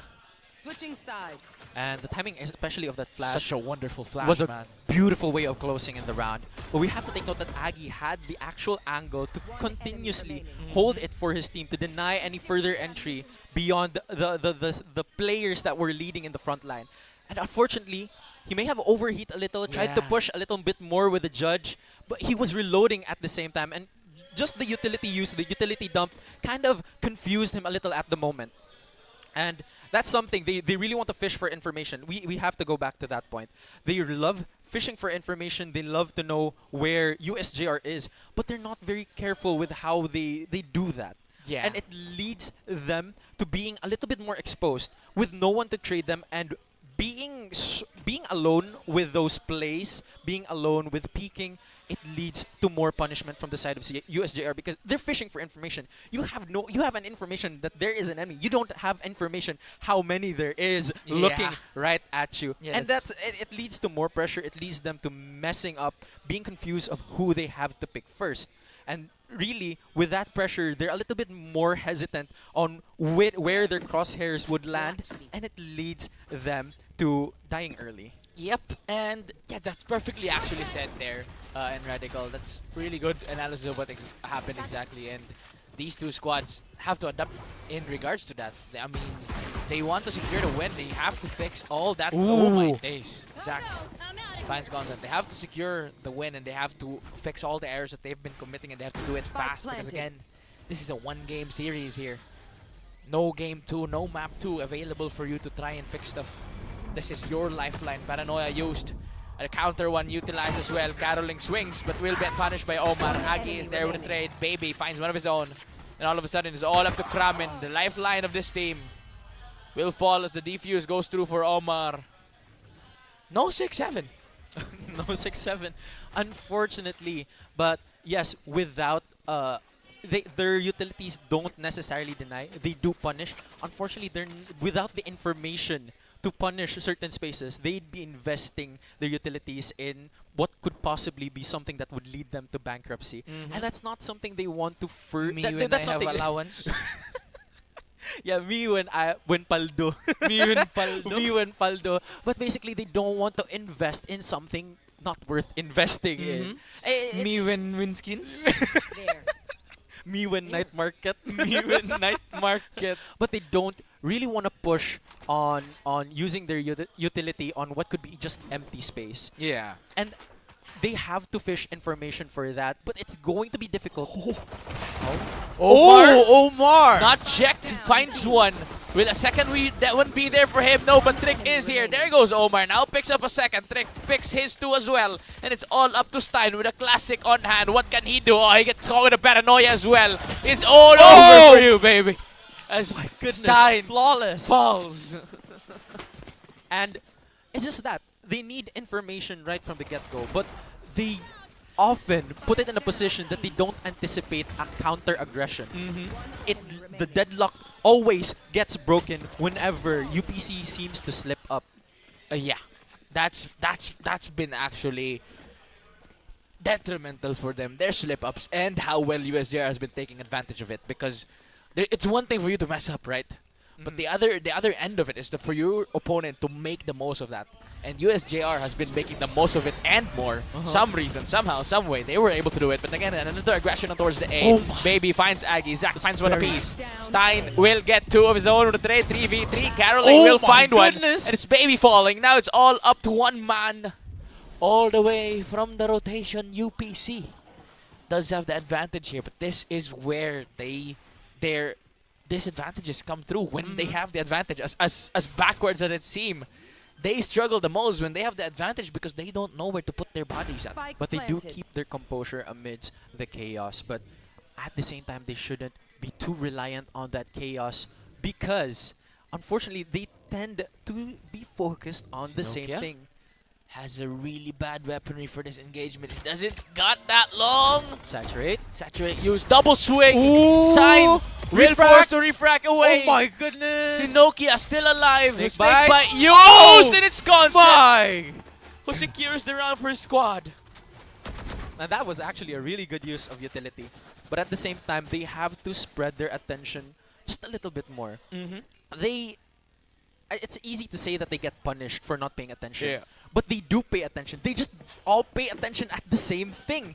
The map has a lot of angles, a lot of plays you can sneak into, you can position yourselves to give yourself a better advantage. And it's very crucial for them to have a teammate they can fall back to. Yeah. They tend to bleed a lot. They Yeah. tend to get injured a lot. Once again, another aggression on towards the mound area of the map. Stein Ooh! gets caught Omar! in between. Omar finds one. After shock used, Omar forced the ball away. The rest of the UPC squad will pivot quickly on towards the B side, but Sinokia is here. Alarm bot triggered. The TP in. Sinokia gets the crosshairs in. Caroling will fall. 3v5 scenario. As the Dark Covers online now for the side of USJR as well. Kramen will get the plant down for UPC. The TP is in. The ultimate used. Baby gains information. Zach swings. Ooh, Finds Kramen on that one. Satchel's in to appease. Zach will find Constant. And suddenly all up to Aggie in a difficult situation. Finds one flashed. Still alive, down to 33 HP. But the 3K for Zach secured, and this squad once again scores another point. And this is also very evident in a USJR game today. Multi-kills from individual players. I guess they were expecting that take, and they just tried to snag a little bit more. But with the aggression they're facing, they tend to expect the Jaguars to just back off. But the Jaguars are really just putting up a fight, holding onto the side. And with the damage that's been done to the side of UPC, they really just want to fall back on a teammate that can either trade or make the right calls to stop the bleeding on their side. Just try to save up. You know, not just save up with credits or utility. They have to save up as well with health. We have to. We basically have to emphasize that health is wealth in this game. Health is wealth in real life as well, though. But you know, the man's advantage really does help with the thing they need the most, which is attention. Attention to a sparse amount of angles. Exactly. The bait on alarm bot there. Revolving Zach, doors used. Paranoia. We'll find one. The paranoia used up as well. Boombot triggered. Showstopper used. only. Caroling too late on that one. Can't dash away. Trick will fall, but Omar will find two apiece. Now it's a 1v3 situation. Stein down to 84 HP, 17 shields, and a Vandal on hand. What could be the best course of action for him here in Radical? It's the best way, I think, for UPC to really just recover from the damage that USJR have been doing is to anticipate people moving forward. People from the side of USJR moving forward from their smokes, but that's going to be Convergence Path. Conversion pass now used. Zach Spam. will fall. Baby smart enough to fall behind cover. Stein still here. Tries to get the shots in. Will not get them just yet. Down to 62 HP. Now they're holding the same angle. You don't want to make it easy for Stein as he secures a 4K. And a clutch win for his squad. And a beautiful hero play coming in from Stein would give his team the breathing room they need. They now have to allocate this moment that Stein has afforded them to pursue better plays in the upcoming rounds. And with UPC, they just have to work together in a way that they have to work for each other. I'm still questioning that swing that they did there. Too close, too easy for a spray transfer for Stein, and it's literally what happened. Stein as well was paying attention. He had an idea somebody could be hiding behind boxes, and it worked in his favor. He was anticipating that they were stacked on that side, but Paranoia used dark cover as well. He gets caught by the Prowler, down to 13 HP after the spam. Unaware from the back. Sinokia will get rid of Constant. Zach will get elimination as well. Aggie gets rid of Baby. Trick finds one of P's. 3v3 after shock used. Aggie dashes away. Spike down. They don't have control of it just yet. They do pick it up, but still, Aggie is in a position to hold down the plant here, protect the rest of his squad, allow his team to gain the position that they need. As the spike is down, the clock ticks, smoke pops. Aggie is forced to position away. No checks just yet. But as they walk in, the smoke is there. They were suspicious, but they didn't check. Aggie dashes in, slides, and pops. A 4K for this man to secure another round win for UPC. Slide and pop once again. And that was really good coming in from UPC. They work together to hold an angle that Broke they that had man ankles. the sure read of where the Jaguars were coming through. And if they're able to keep the same mentality, just the same set place of having to cover for each other, they don't leave each other vulnerable for any upcoming trades, and that just secures the number advantage for them as the match drags on. Yep, and again, another aggression, Aggression. on towards the mound area of the map. Omar forced to refract away. The rest of the UPC squad will not fight that. They know what happened last time, and they're not about to get through it again. Tried to bait the alarm bot Smart. here, but this time, put it a little bit deeper. Now, here comes the Nightfall use as well. The rest of the UPC squad forced to go for the rotation. Ultimate Ooh, pop. find Oh my somebody. god. Shinoki had the timing on that one almost, but the Snake Bite is used in combination with Viper Spin. Baby finds constant. Agi finds two. And it was a 4v3 situation. Zach peeks out, finds one. Oh Will the my second one be goodness. there for him? Here comes Agi Oh! sliding in. Zach stable with it, finds one again. Now it's a 2v3 Lockdown. scenario with the knockdown used. USJR will take as much of a utility that they need. Zach will be punished by Kramen. Omar is there for the trade. Now it's a 2v1. Caroline TP's in. Finds no one. Sinokia is aware. Unfortunate stuff coming in from UPC. They were severely dismantled. That V position, however, was a very, very wise play to do. However, the way the placement of that shrouded step just didn't come in clutch. The angle that they placed themselves in just didn't favor. But ultimately, UPC has been relying on a lot of hero plays, a lot of clutches coming in for a team, and especially Agi just heating up in the moment. They have to use that in a way that favors them more. Yeah, but the thing about that reposition though is it could have still worked for him Uh-huh. if he hits the shot Yeah. immediately. That was a hit and a flick situation that could have went well for him, but again, unable to do so. Overdrive now used. Agi finds Drake. Omar will get the quick trade. 4v4 Prowler used. USJR will take down people. Omar already securing a 3. Looks for the next one. Zach will fall to constant. 2v2 scenario now. Spike is down. They don't have control of it just yet. Baby sneaking in with a judge on hand. Feinstein TPs, repositions, and it's Inokia who secures the round once more for USJR. Unfortunately, they just weren't able to cover each other, and USJR just had the right timing, had the right read, but nobody from the side of UPC was supporting how they traversed towards the spike.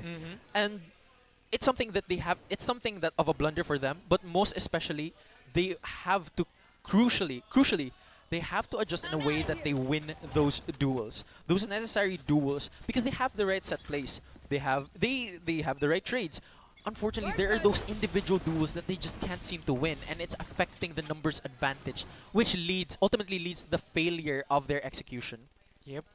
UPC now. USJR. Slowing it down, not going for that aggression battle on towards A. Oh, Keeping things footsteps. low. Ooh. Defrag. They did bait out that alarm bot though. They know where it's placed. Pops the revolving doors now. Able to rotate on the B side, but the pain shell and the aftershock not allowing them to do so. Caroling had to invest the TP Right here. there. Chip damage done as well. UPC just can't find where to attack at this point. And they're having a difficulty in controlling the spaces that they take. They always seem to have to give it back up to the Jaguars. But Omar caught with the knife down.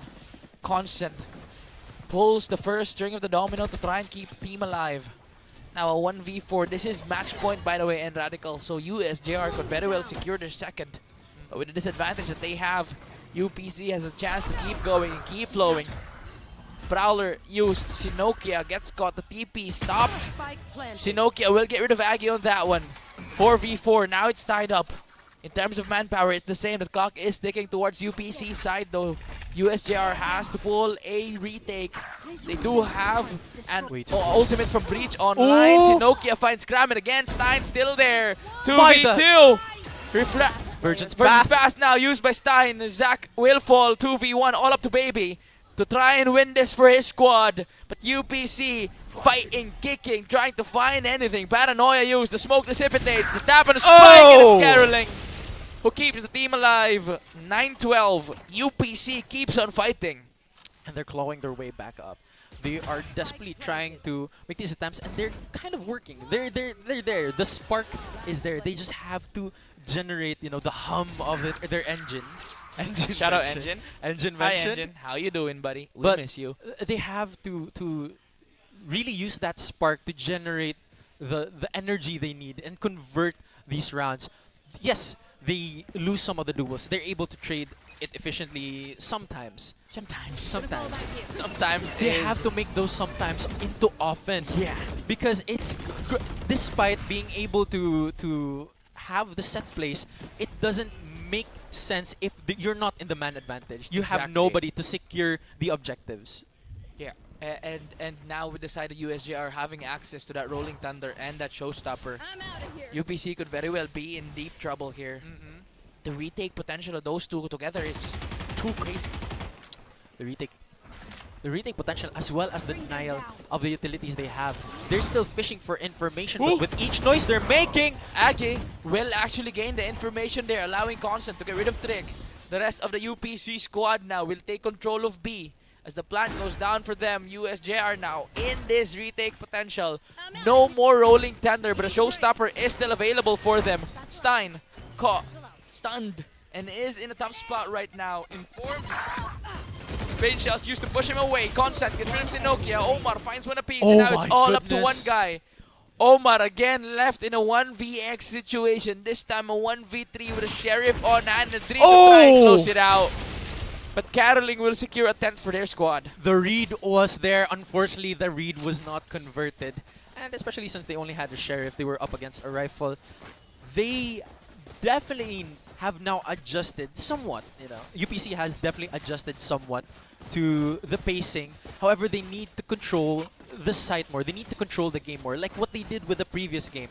They need to be more proactive in a way that doesn't expose them. They have to be very discreet with how they move, especially with the map, especially in the map Lotus where everything is so explicit, everything is so noisy. Being discreet and those mind games crucial to deceit would definitely play in more to their favor. Another battle for Mount Control there. A false one at that. UPC just making USJR invest their utilities here. And that's been working for them the past few rounds because on towards the retake, USJR doesn't have much to work with. This time, Looking to prompt from the shadows. yeah, baby, just testing the waters with it. Trying to see if he can do something, but Stein actually takes control of Mount from the shadows, has been used. And this could, cancels it out. That could have been a timing there. But they do have the ultimate that they could invest. And investing a lot would secure them the win, but it would become a must-win round for them. Nightfall used by the side of UPC. Omar has been marked. They know their position. Strick will get rid of Aggie though. Omar back online, running in. Caroling finds Baby. Now a 4v4 scenario. Kramen gets the plant down for his squad. They do take control of the B side very easily there as the spike ticks towards their side.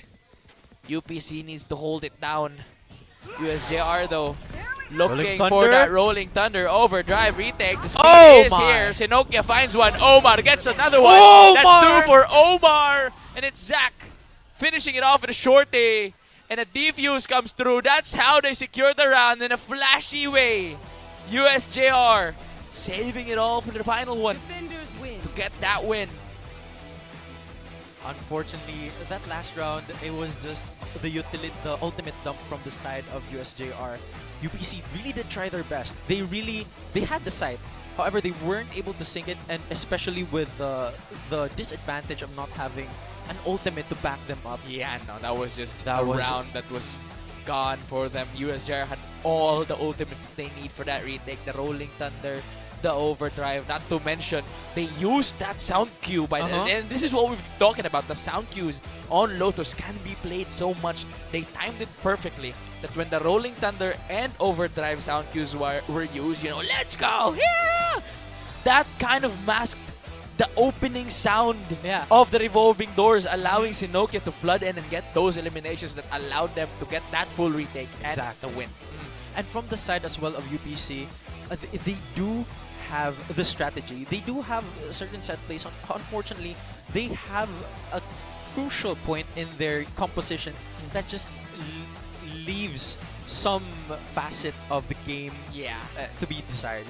They want to control space, but they have no way of really hard denying those certain areas, those certain choke points, those certain angles. They're fishing for information, but at the same time they want to secure those angles. And that, by the way, secures the second point for USJR in this play-in. So if things should go well for them, they are very, very close to securing that coveted playoff spots. They do still have another game coming through, but this is a comfortable situation right now for USJR. They are in that top spot as of right now. I mean, they still don't want to get the complacent, however. They still want to secure the edge over the other teams, but now they have a little bit more of breathing room, a little bit more of things they have to allowance. But, we have to know more from them, and with that, we have to pass it on to Kaz Ren. Thank you for that, Mr. Radiant Bronze Player Ward. That was an incredible fight between UPC and USJR. And everyone is hyped at the top of their lungs. And of course, we would like to commend UPC Fighting Maroons for their hard work and dedication. Thank you for keeping up the fight until the very end. And now, I am joined by the victor of the game. Let's welcome Zach of University of San Jose Recoletos Jaguars. And we will have our chikahan after that battle. So Zach, kumusta man? How's that battle so far?